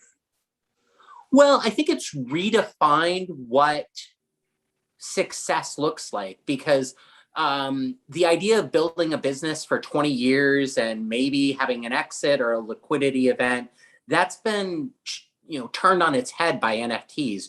You can have a great idea for a project, you can put a team together, and you can have something live in the next 30, 60, or 90 days at most, and you can make a king's ransom. And that's great from a cash perspective. But more importantly, you're building the ecosystem that will be Web3. And so to be part of those early days of creation of metaverses or creation of a community project that someone rallies around and identifies with in such a meaningful and passionate way, these are heady days. And there are not very many points, at least in my life, where I've been able to see this sort of passion and enthusiasm. I was just at NFT NYC, and this was 7,000 plus attendees who were rabid for the space and the possibilities that lie ahead. Absolutely. It is such a fast growing space that I feel like 12 months from now, like the event for NFT NYC is probably going to double, and then every single year, like the attendance is just going to continue to grow, right? Because this is possibly one of the most interesting and fascinating industries to ever get involved in. So what you said was super valuable. Thank you. Can you kindly share some advice to anyone who's involved in getting involved, anyone who's interested in getting involved within the NFT space? Well, sure. There's a couple different things I would say. Get curious first and foremost. For me, I'm considered a subject matter expert in the space, and I'm often interviewed and asked to speak. And I always say, I feel like I'm drinking from a fire hose of knowledge. And so I feel like I know this much, but it's just consistently and ever changing. And so make sure that you're doing your homework. Make sure that you're in Discord. I think Steve had mentioned that, of various projects that you're interested in. Get on Telegram, follow those projects there as well. But also look at even, headlines like today. Beeple sold his first physical piece for $28.9 million. The numbers are just astounding. And so once you have that information, once you have that kind of frame of reference, then find your jumping off point, whether it's purchasing your first NFT or maybe it's a project that you want to create. And I will tell you that success leaves clues. And so you can look at a lot of these projects where they've been successful or where they've been resonant and replicate those for your own ideas and your thoughts and express them in this new way, which is standalone NFTs or projects that you would build that would integrate into the metaverse, which for me is going to the future of economic activity. And I get to stand at the intersection of so many fun things because I get to advise this. I get to advise companies how they integrate a metaverse solution or how they integrate smart contracting functionality. When you even talk about the idea of a perpetual royalty system, it melts their minds. They don't understand it. But once you have an opportunity to illustrate that to them and show them, it is that aha moment that I touched on to start, where they really see the possibilities and what's available going forward. That was fantastic, Eric. That was very inspirational. I'm very grateful that you took a moment to join us for this event today. If anybody would like to get in touch with Eric or type of ideas, click on the link in the description below. See you soon, Eric. Thank you so much. Oh, thank you again, Zach. Take care. Up next, we have Adam Jarvis, who is the founder of Vector Vault, which is a pseudonym that he uses as a NFT artist. Adam is based out in Canada. Adam, are you there today? How are you doing? I am here. I'm really enjoying listening to everyone. Hello, Zach. Nice to see you again. Hello, everyone. Honored to be in such good company. My name is Adam Jarvis, aka Vector Vault, along with my wife and NFT collage artist, NFT Nat. We run a bespoke design company here in Toronto called Juggernaut Illustration and Design Incorporated, established in 1993. Now, during my attendance at the Ontario College of Art and Design, I bought my first Mac with my student loan, a 6160 AV, and I immediately started making digital art. That led to a successful career as a creative director in the world of advertising. I handled international campaigns for Miller Genuine Draft at the height of advertising expenditures and brand opulence, the golden age of advertising, as they refer to it, never to be seen again. I made big events with amazing people and talented artists. Then upon the birth of my daughter and the subsequent entry of a terrible new CEO at my agency, I professionally but impulsively resigned. New baby, quit job, nuts, right? This led to creative independence and the forming of a brand that embodies my design philosophies and spirit. In 2005, I created Vector Vault, a niche vector art site recognized by Advanced Photoshop magazine. For those unfamiliar with file formats, raster-based are images made up of pixels, and vectors are mathematical and thus have limitless resolution and a lot of flexibility. Over time, Vector Vault shifted from selling stock to promoting the artists that wield this digital art form.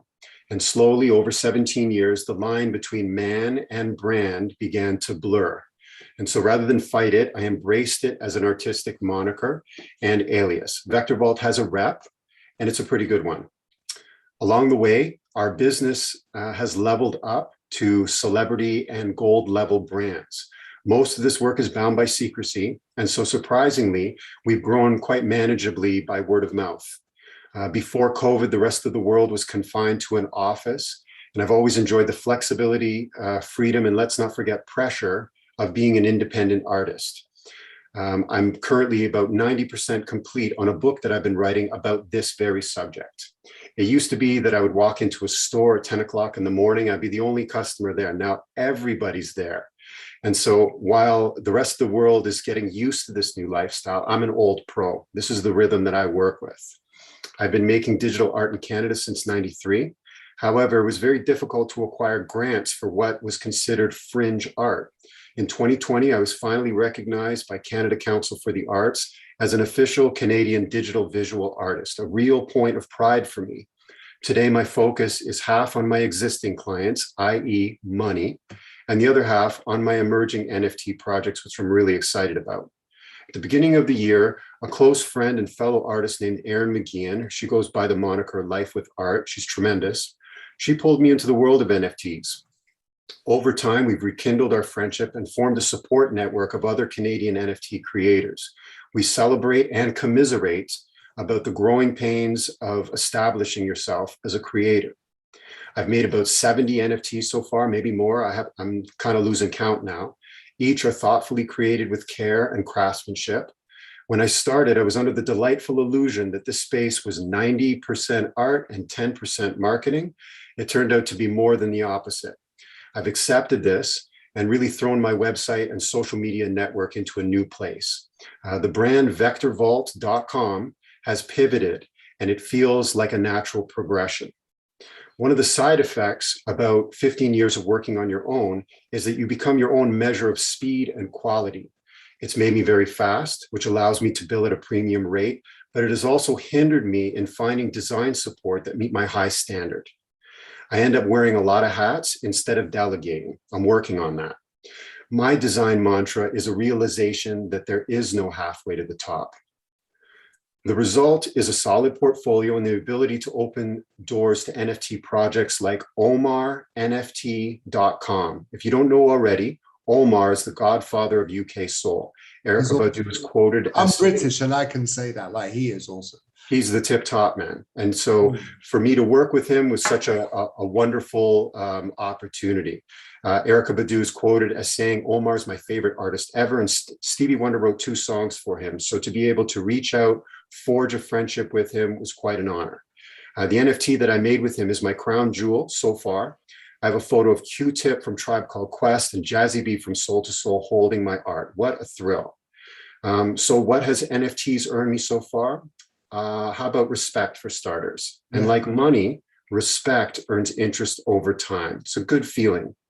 In addition to my own collections like crypto jewelry, Zodiac series, and an International City Tribute certificate collection, I've created a galaxy of one-of-a-kind pieces because I wanted to and because I could.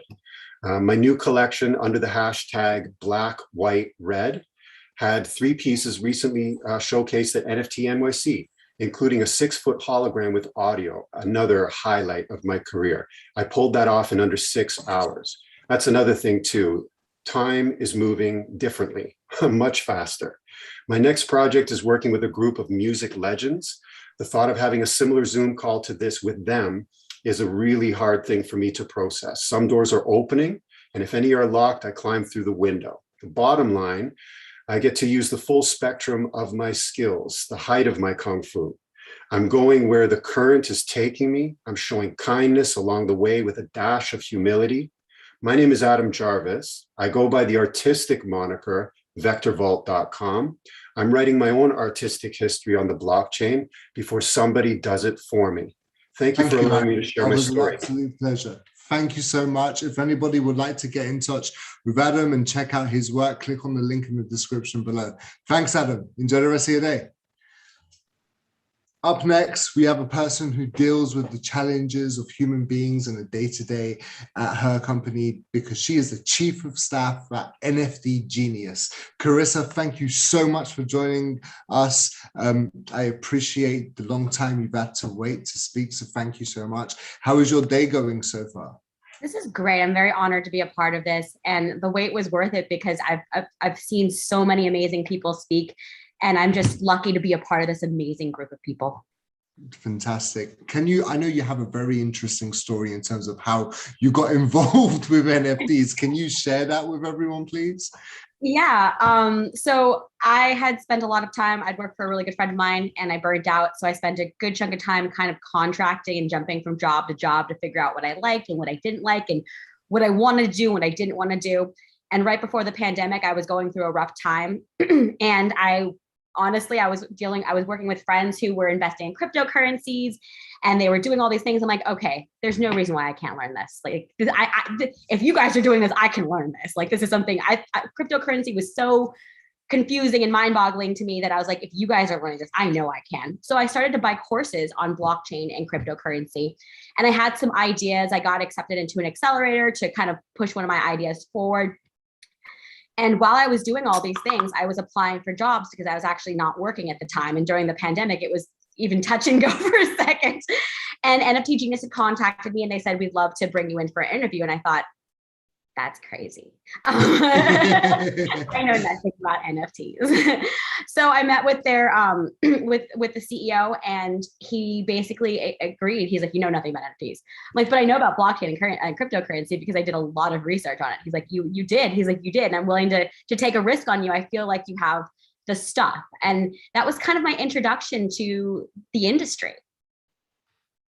That's fantastic. And can you tell me, what is it that you as a chief of staff are currently trying to achieve at NFT Genius right now?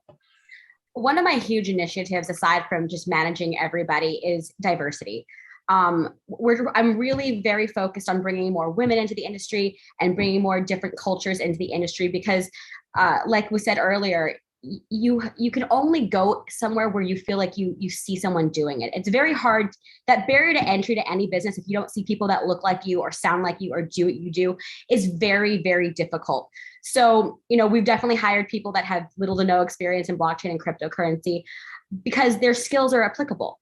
There's soft skills and there are hard skills, and there are a lot of soft skills that apply to this industry without having the knowledge. And can you tell me, to that point, what is the most challenging aspects of trying to find the right staff that fit in your organization? I mean, for me, it's a lot of it's a culture fit. Everything can be taught. Every skill can be taught. I can teach anybody almost anything if I have the knowledge foundation, but it's, there's drive and there's a personality fit. If you find the right person and they don't have a skill set, I'll pay for a class for them or a certificate program for them. That's not the problem. The problem is finding the people that want to work for you and have the passion and drive and desire that you have. That's fantastic. Can you share any of the exciting stuff that NFT Genius are currently working on? Yes. Yes. I was like, yes, super excited. Absolutely. I was on the phone with the CEO last night. We were just so excited about everything that's going on that I don't think either one of us got very much sleep. We just launched a marketplace called Gaia Marketplace. It's going to be one of the biggest marketplaces out there. It's one of the first to integrate the Dapper wallet. We also launched on that marketplace Ballers, which did, I think it was like almost $2 million in sales we sold out. And we're launching another IP called Rebel Rabbits, which is coming out very soon. And I'm just very excited about all these projects. Gaia is going to be a place where we're working with some of the biggest athletes and brands in the world right now to put them on Gaia. So we're so excited. We're so lucky. We're so thankful. We're just happy to be a part of an industry that is growing and evolving and accepting of everything that we want to do, and where we can have an idea and take that idea and turn it into an IP or a platform or a game. We're working on so many exciting things here that like the sky literally is the limit with us. That's fantastic. Can you kindly give some advice to the audience who are interested in getting involved with the NFT space? Yeah. My best advice is just do it. Be like Nike, just do it. I started off small and I started off with blockchain and cryptocurrency. I even bought Doge when it was 11 cents because I didn't know what it was. I found out later that it was that Doge was a giant joke cryptocurrency. I'm like, well, I have it. So haha, joke's on me. But, honestly, just jump in and don't be afraid to tell people like I have these soft skills, and granted, they're not in blockchain, cryptocurrency, or NFTs, but they do translate. And that's the most important thing. This is a new industry. It's new frontier. There's a lot of trailblazers. Don't be afraid to be a trailblazer and put yourself out there and explain. You're right. I don't have experience, but experience in this industry doesn't mean I don't have experience in general. And my experience in general can go a long way in your company if you give me the opportunity. That was beautiful. I really appreciate you sharing that. If anybody would like to get in touch with Carissa or NFT Genius, I know they're hiring right now. Am I right? You guys are hiring right now? Yes. So they can launch. So we have a lot of open positions about to open up. I think I need to arrange a call for you to speak to David James then, right? That may be a good idea too. Fantastic. So yeah, please click on the link in the description below. And Carissa, enjoy the rest of your day. This has been a pleasure. Thank you so much. Have a great day. See you soon. Have a great day. Unfortunately, we've only got time for 2 more speakers, right? But do not be concerned. Part 2 of how NFTs are changing the job market is next week on the same day, on a Wednesday. So that will be the 17th at 10 a.m. Pacific time. That's part 2 of the same event. And we have another lineup of about another 17 guest speakers, right? And this is going to be people from the Sandbox, people from Decentraland, people from Polygon. So definitely stay tuned for that. Up next, we have a very interesting guy who started off his career in the VFX world, and he has now developed an NFT collection called Sombra. Brendan, are you there? How are you? Doing well. How are you? I'm very good, and thank you so much for joining us today. Can you give everyone a background in terms of how you got involved with NFTs, please? Yeah, sure. I mean, Bonfire is, our award-winning visual effects company out of Manhattan and the cloud. And so I guess we, have been sort of dabbling in, tech and, NFTs a little bit for, 3 or 4 years now. And I think following those trends and tech innovations, doing a lot of real-time VFX work, it just sort of was a natural progression for us to kind of see it happening. Also being cryptocurrency traders, my partners and I, we just kind of follow a lot of the things on Reddit and, all the craziness that happens on Telegram and Discord. And it's a little bit of a, an interesting world. I'll leave it at that. And you learn a lot from those communities, I think. And so we sort of started to see some of the progression happening there. And then that aha moment, I think, was when our clients started asking us about NFTs. You know, we do primarily all of the cryptocurrency work for PayPal, a lot of, you know, all the advertising work generally for, like, you know, their, you know, cryptocurrency lineup and different things. We also have a new NFT lineup coming out for one of, if not the largest sports brands in the United States. It will be launching systematically over the next, you know, 6 months or so. And it's quite a large project. We're very excited about that. But basically, as our clients started asking us about this and saying, hey, like, what are NFTs? We started realizing, like, there's not only money to be made here, like with our existing clients, but like it's a whole nother world of revenue and, you know, exploration, innovation that taps exactly into the skill set we already have. So it just was a natural thing for us to say, hey, like, we already do this, let's just put it on the blockchain. So now we're the very first visual effects studio on blockchain. That's fantastic. And can you give the audience an insight into any of the things that you're currently trying to work on right now? Yeah, sure. I mean, we're about to relaunch, you know, our website's UI. You know, we're catering it towards a little bit of a different demographic. We're really excited about that. But in terms of project specifics, like I said, you know, Bonfire VFX does a ton of Unreal Engine work, you know, Unity work. We do, you know, a lot of AI based, you know, deep faking and type of, you know, very innovative projects, I guess, that sort of all kind of circle around the metaverse. And so with that, we're developing, you know, our own avatar series based in Unreal Engine and Unity. They utilize ARKit facial features, which allow our users to basically use their face on their phone, and they can embody their avatars. So you can, you know, talk and sing, and, you know, you can dance, and you can record a social message basically as your avatar. Wow. In full 3D, you know, high fidelity, and you can then send those messages and things out to TikTok, to LinkedIn, to Facebook, and to, you know, other social media platforms, basically. Things like swapping the background, stuff like that. That's all kind of, you know, becoming part of it as well. Also, you know, just in general, we're working on becoming providers for the metaverse, you know, creating VFX content, creating 3D models, creating digital designs, you know, fluid simulations, particle simulations, you know, fire simulations, whatever it is that needs to be done. You know, those are the things that we're also working on. Fantastic. And can you tell everyone about your NFT project, please? Sure. Sombra is basically, you know, a social NFT marketplace. You can think of it as Foundation meets Facebook. You know, we're catered on our community. We have our own token as well. So we're, you know, cryptocurrency that runs in the Binance Smart Chain. That cryptocurrency also has a dedicated buyback for our community. So any NFT that sells on our platform, 10% of that goes to the community as a buyback of our token that then gets airdropped back to all the community members based on their wallet allocation. So the more SMBR token, which is what it is, that you hold, any time an NFT sells, you know, you get 10% of that based on however much you hold in your wallet. So the more SMBR you hold, the more cuts you get basically of that 10%. So, you know, if $1 million NFT sells, you know, you're getting quite a lot of money.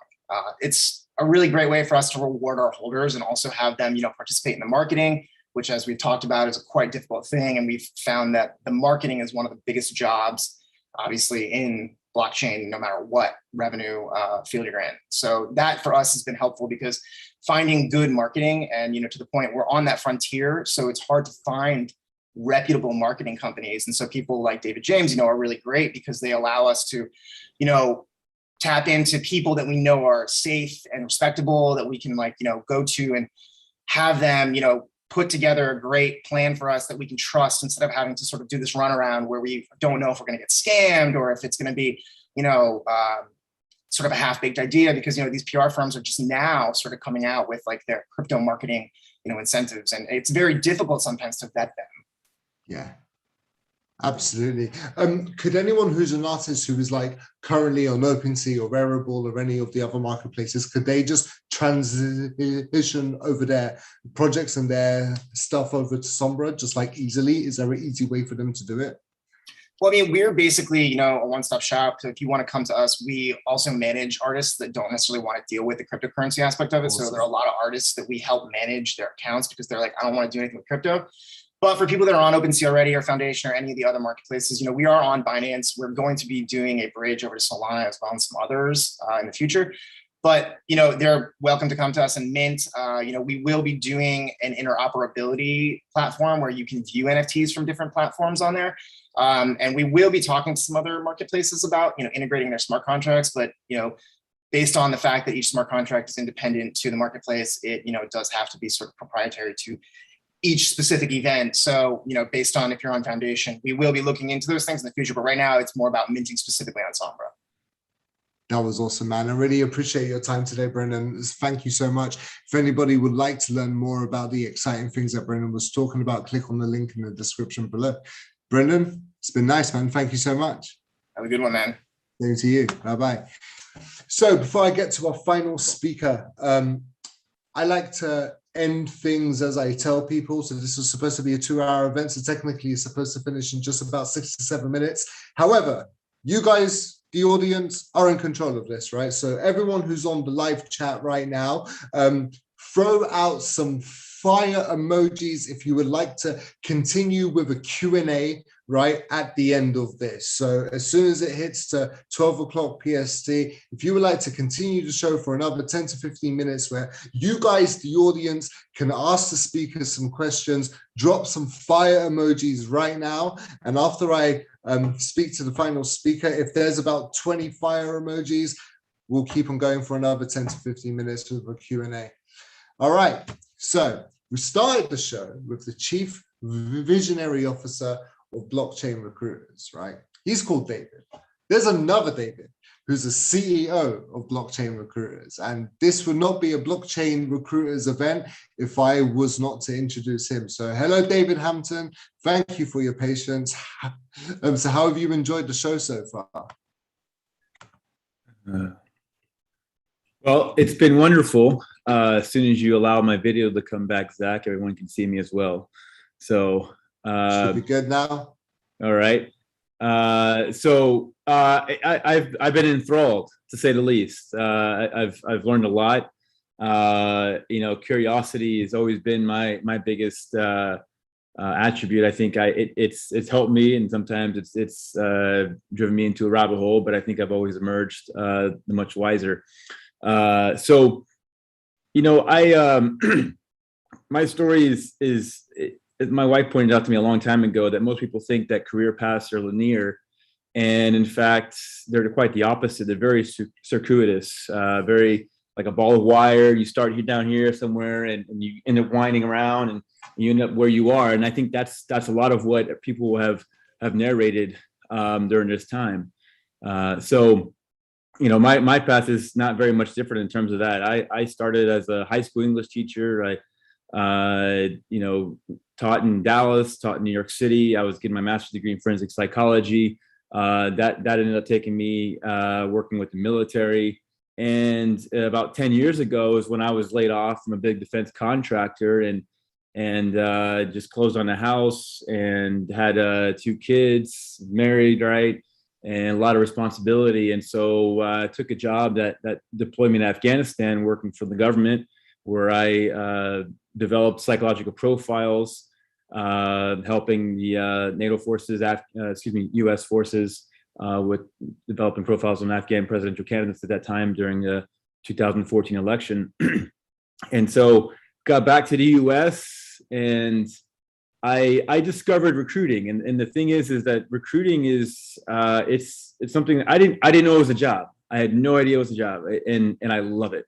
And it's incredible because what I believe we do is we help people in solving problems. And I think the most essential problem is finding the right people for the growth of the entrepreneurship and the freedom that we, the pursuit of happiness, as our founding fathers here in the US have, dedicated the preamble to.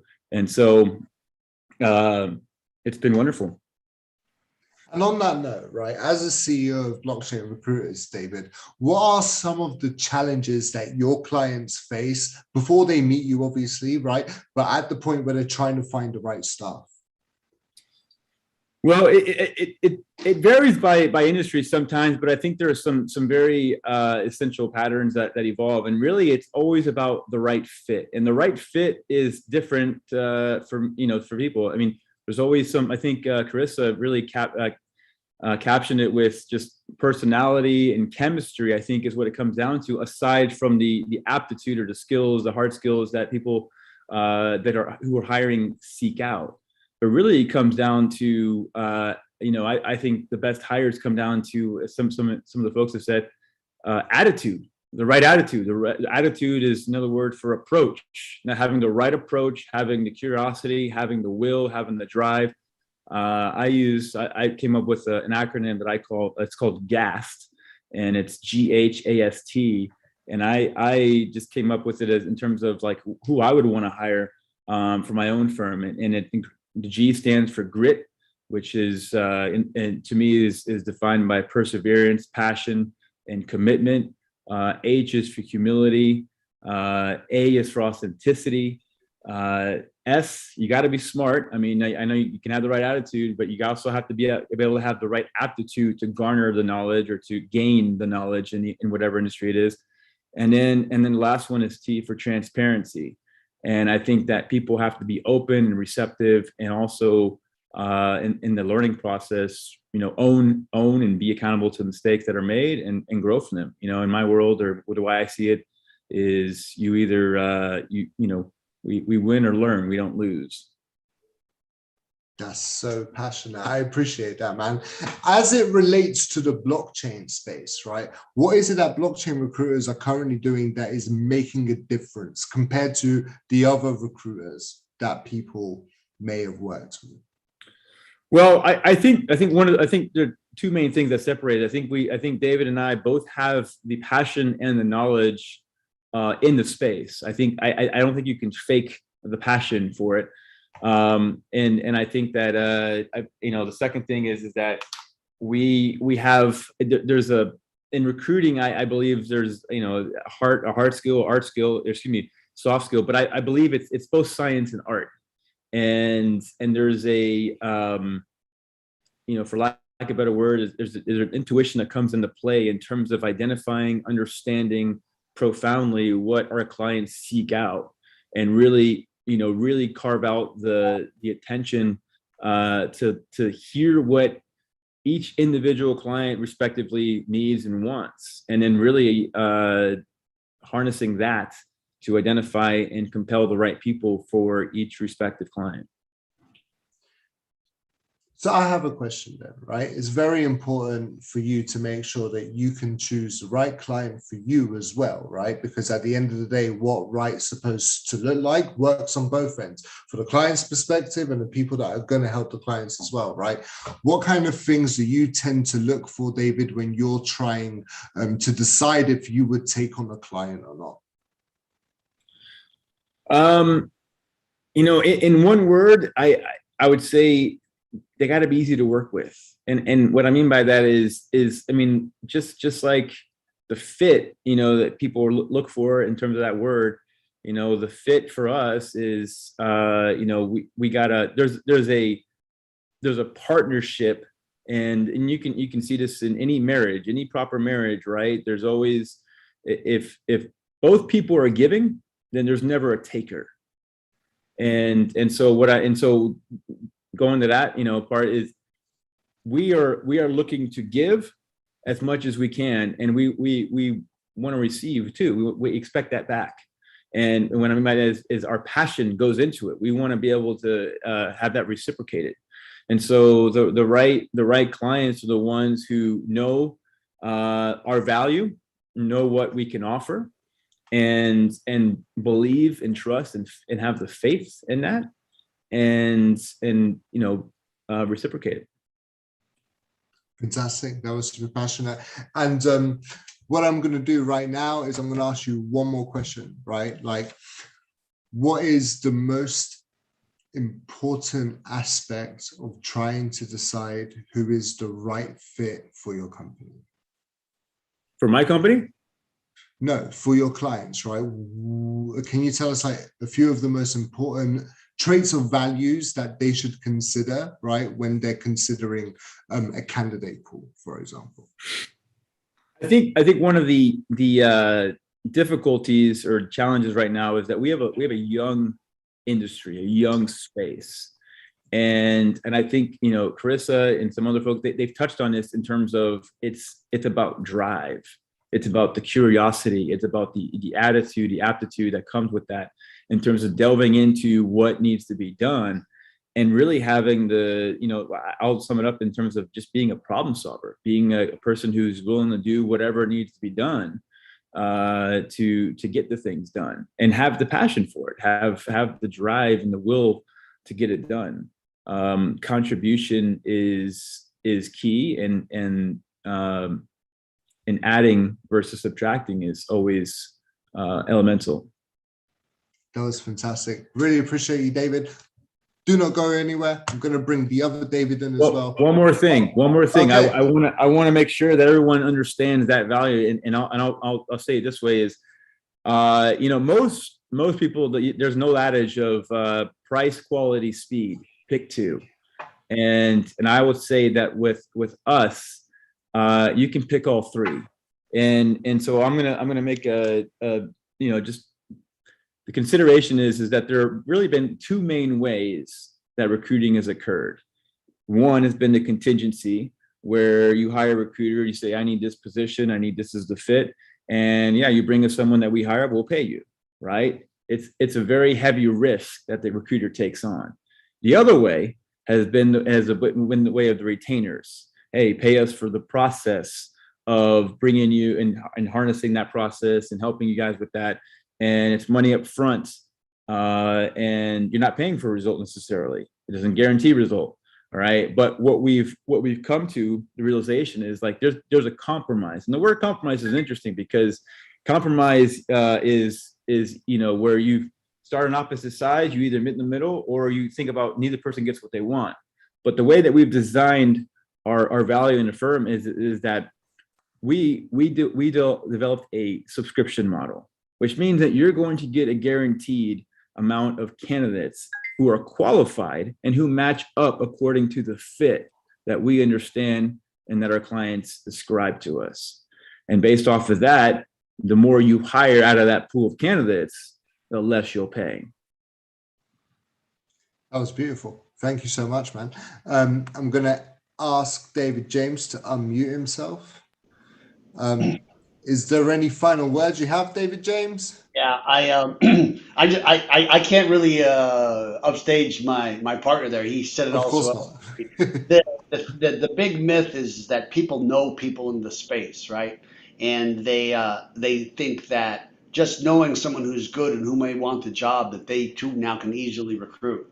And so really what separates us from everybody else is that the first thing we do is we understand, because like David says, it's a new space. That's number one. We understand. And then our mind, as we're understanding, we're asking ourselves, where's the population of candidates live? As in, where can we go and get them, right?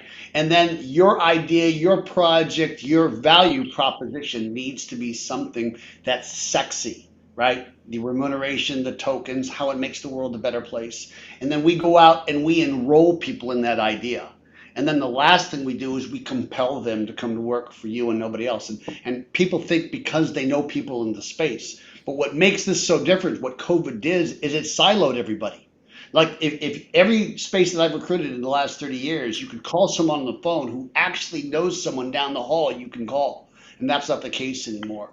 And also on the candidate side, right? Just remember, be enthusiastic. When I was a kid, I wanted a job at the grocery store, right? And across the street from high school. And I would go and ask the manager twice a week, right? After 4 months, he finally gave me a job because he fired a guy that day. And it was my attitude, right? And I'm just saying, your attitude, your enthusiasm. And remember, if it's not happening, it's Spirit's way of saying you're not supposed to have that job. Spirit has 2 answers for you, 3 answers when you're looking for a job. Yes, no, and not now. I'm out.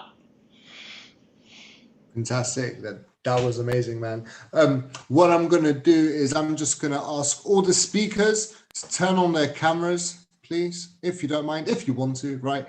And I'll just get everyone in here, just take a final bow, right? But, right, if any of the speakers have any questions for any of the other speakers, right, raise your hand, I will unmute you, right? And yeah, you can ask some questions. If not, we can just take a final bow and Yeah, this has been amazing. I'm super humbled that I got the opportunity to host this. It was fantastic. The whole Hold on a process. second. Stop. I need to tell everybody who's listening, everybody who's watching, Zach is pushing a kidney stone and he's been in hospital all night long, okay? And so he is like gritted through this whole thing. So thank you, Zach. So you should take a bow. Thank you. Talk about major Thank you, Zach. contribution. Appreciate you. Yeah, thank you. And talk about an employee who's dedicated to mission, right? I can't recruit for that. I mean, to be fair, the two of the Davids have told me over the past week, right, to reschedule the event, to cancel it, right, to take care of my health. But I was like, look, what's a kidney stone? We're going to give you Saturday and Sunday off because that's fantastic. Cool. Yeah, guys, the speakers, do you guys have any questions? Is there any final words you want to say? If so, either wave or click the raise hand option at the bottom of the Zoom chat. There's a reaction.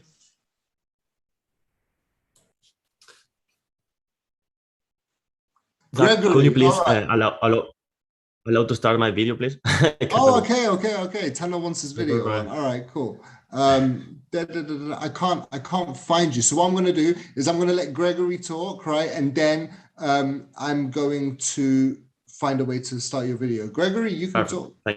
Yeah, I just wanted to again just thank you, Zach, for being able to host an event such as this and being able to bring such like-minded individuals in the NFT space in order to come together and speak about their projects.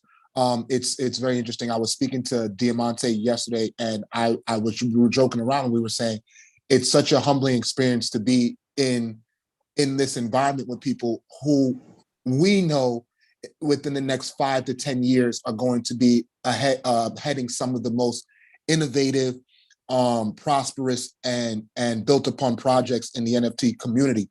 And I wanted to again just speak on how we are innovators, we are trailblazers, we are stepping into unknown and uncharted waters. But I commend you guys on the courage to move forward and be in this space, because just like I've had my scary days of not knowing what exactly is going to happen, those days of trying to figure things out and just going about things step by step. And it's really refreshing and really humbling and exciting to see that other people are building upon this community, are going to shape the next 10 to 15, 20, 30 years of our futures and what our children are going to be using and what our next generation are going to be interacting with in this next space.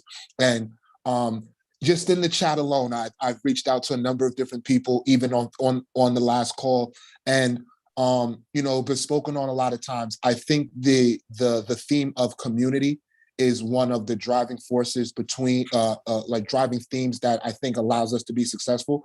I think all of you are amazing people to begin with.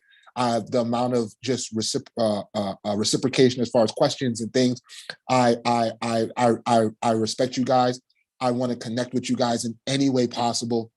I'd love to grow and just make this space exactly what it is, and really be the molders and the creators and the innovators of the metaverse.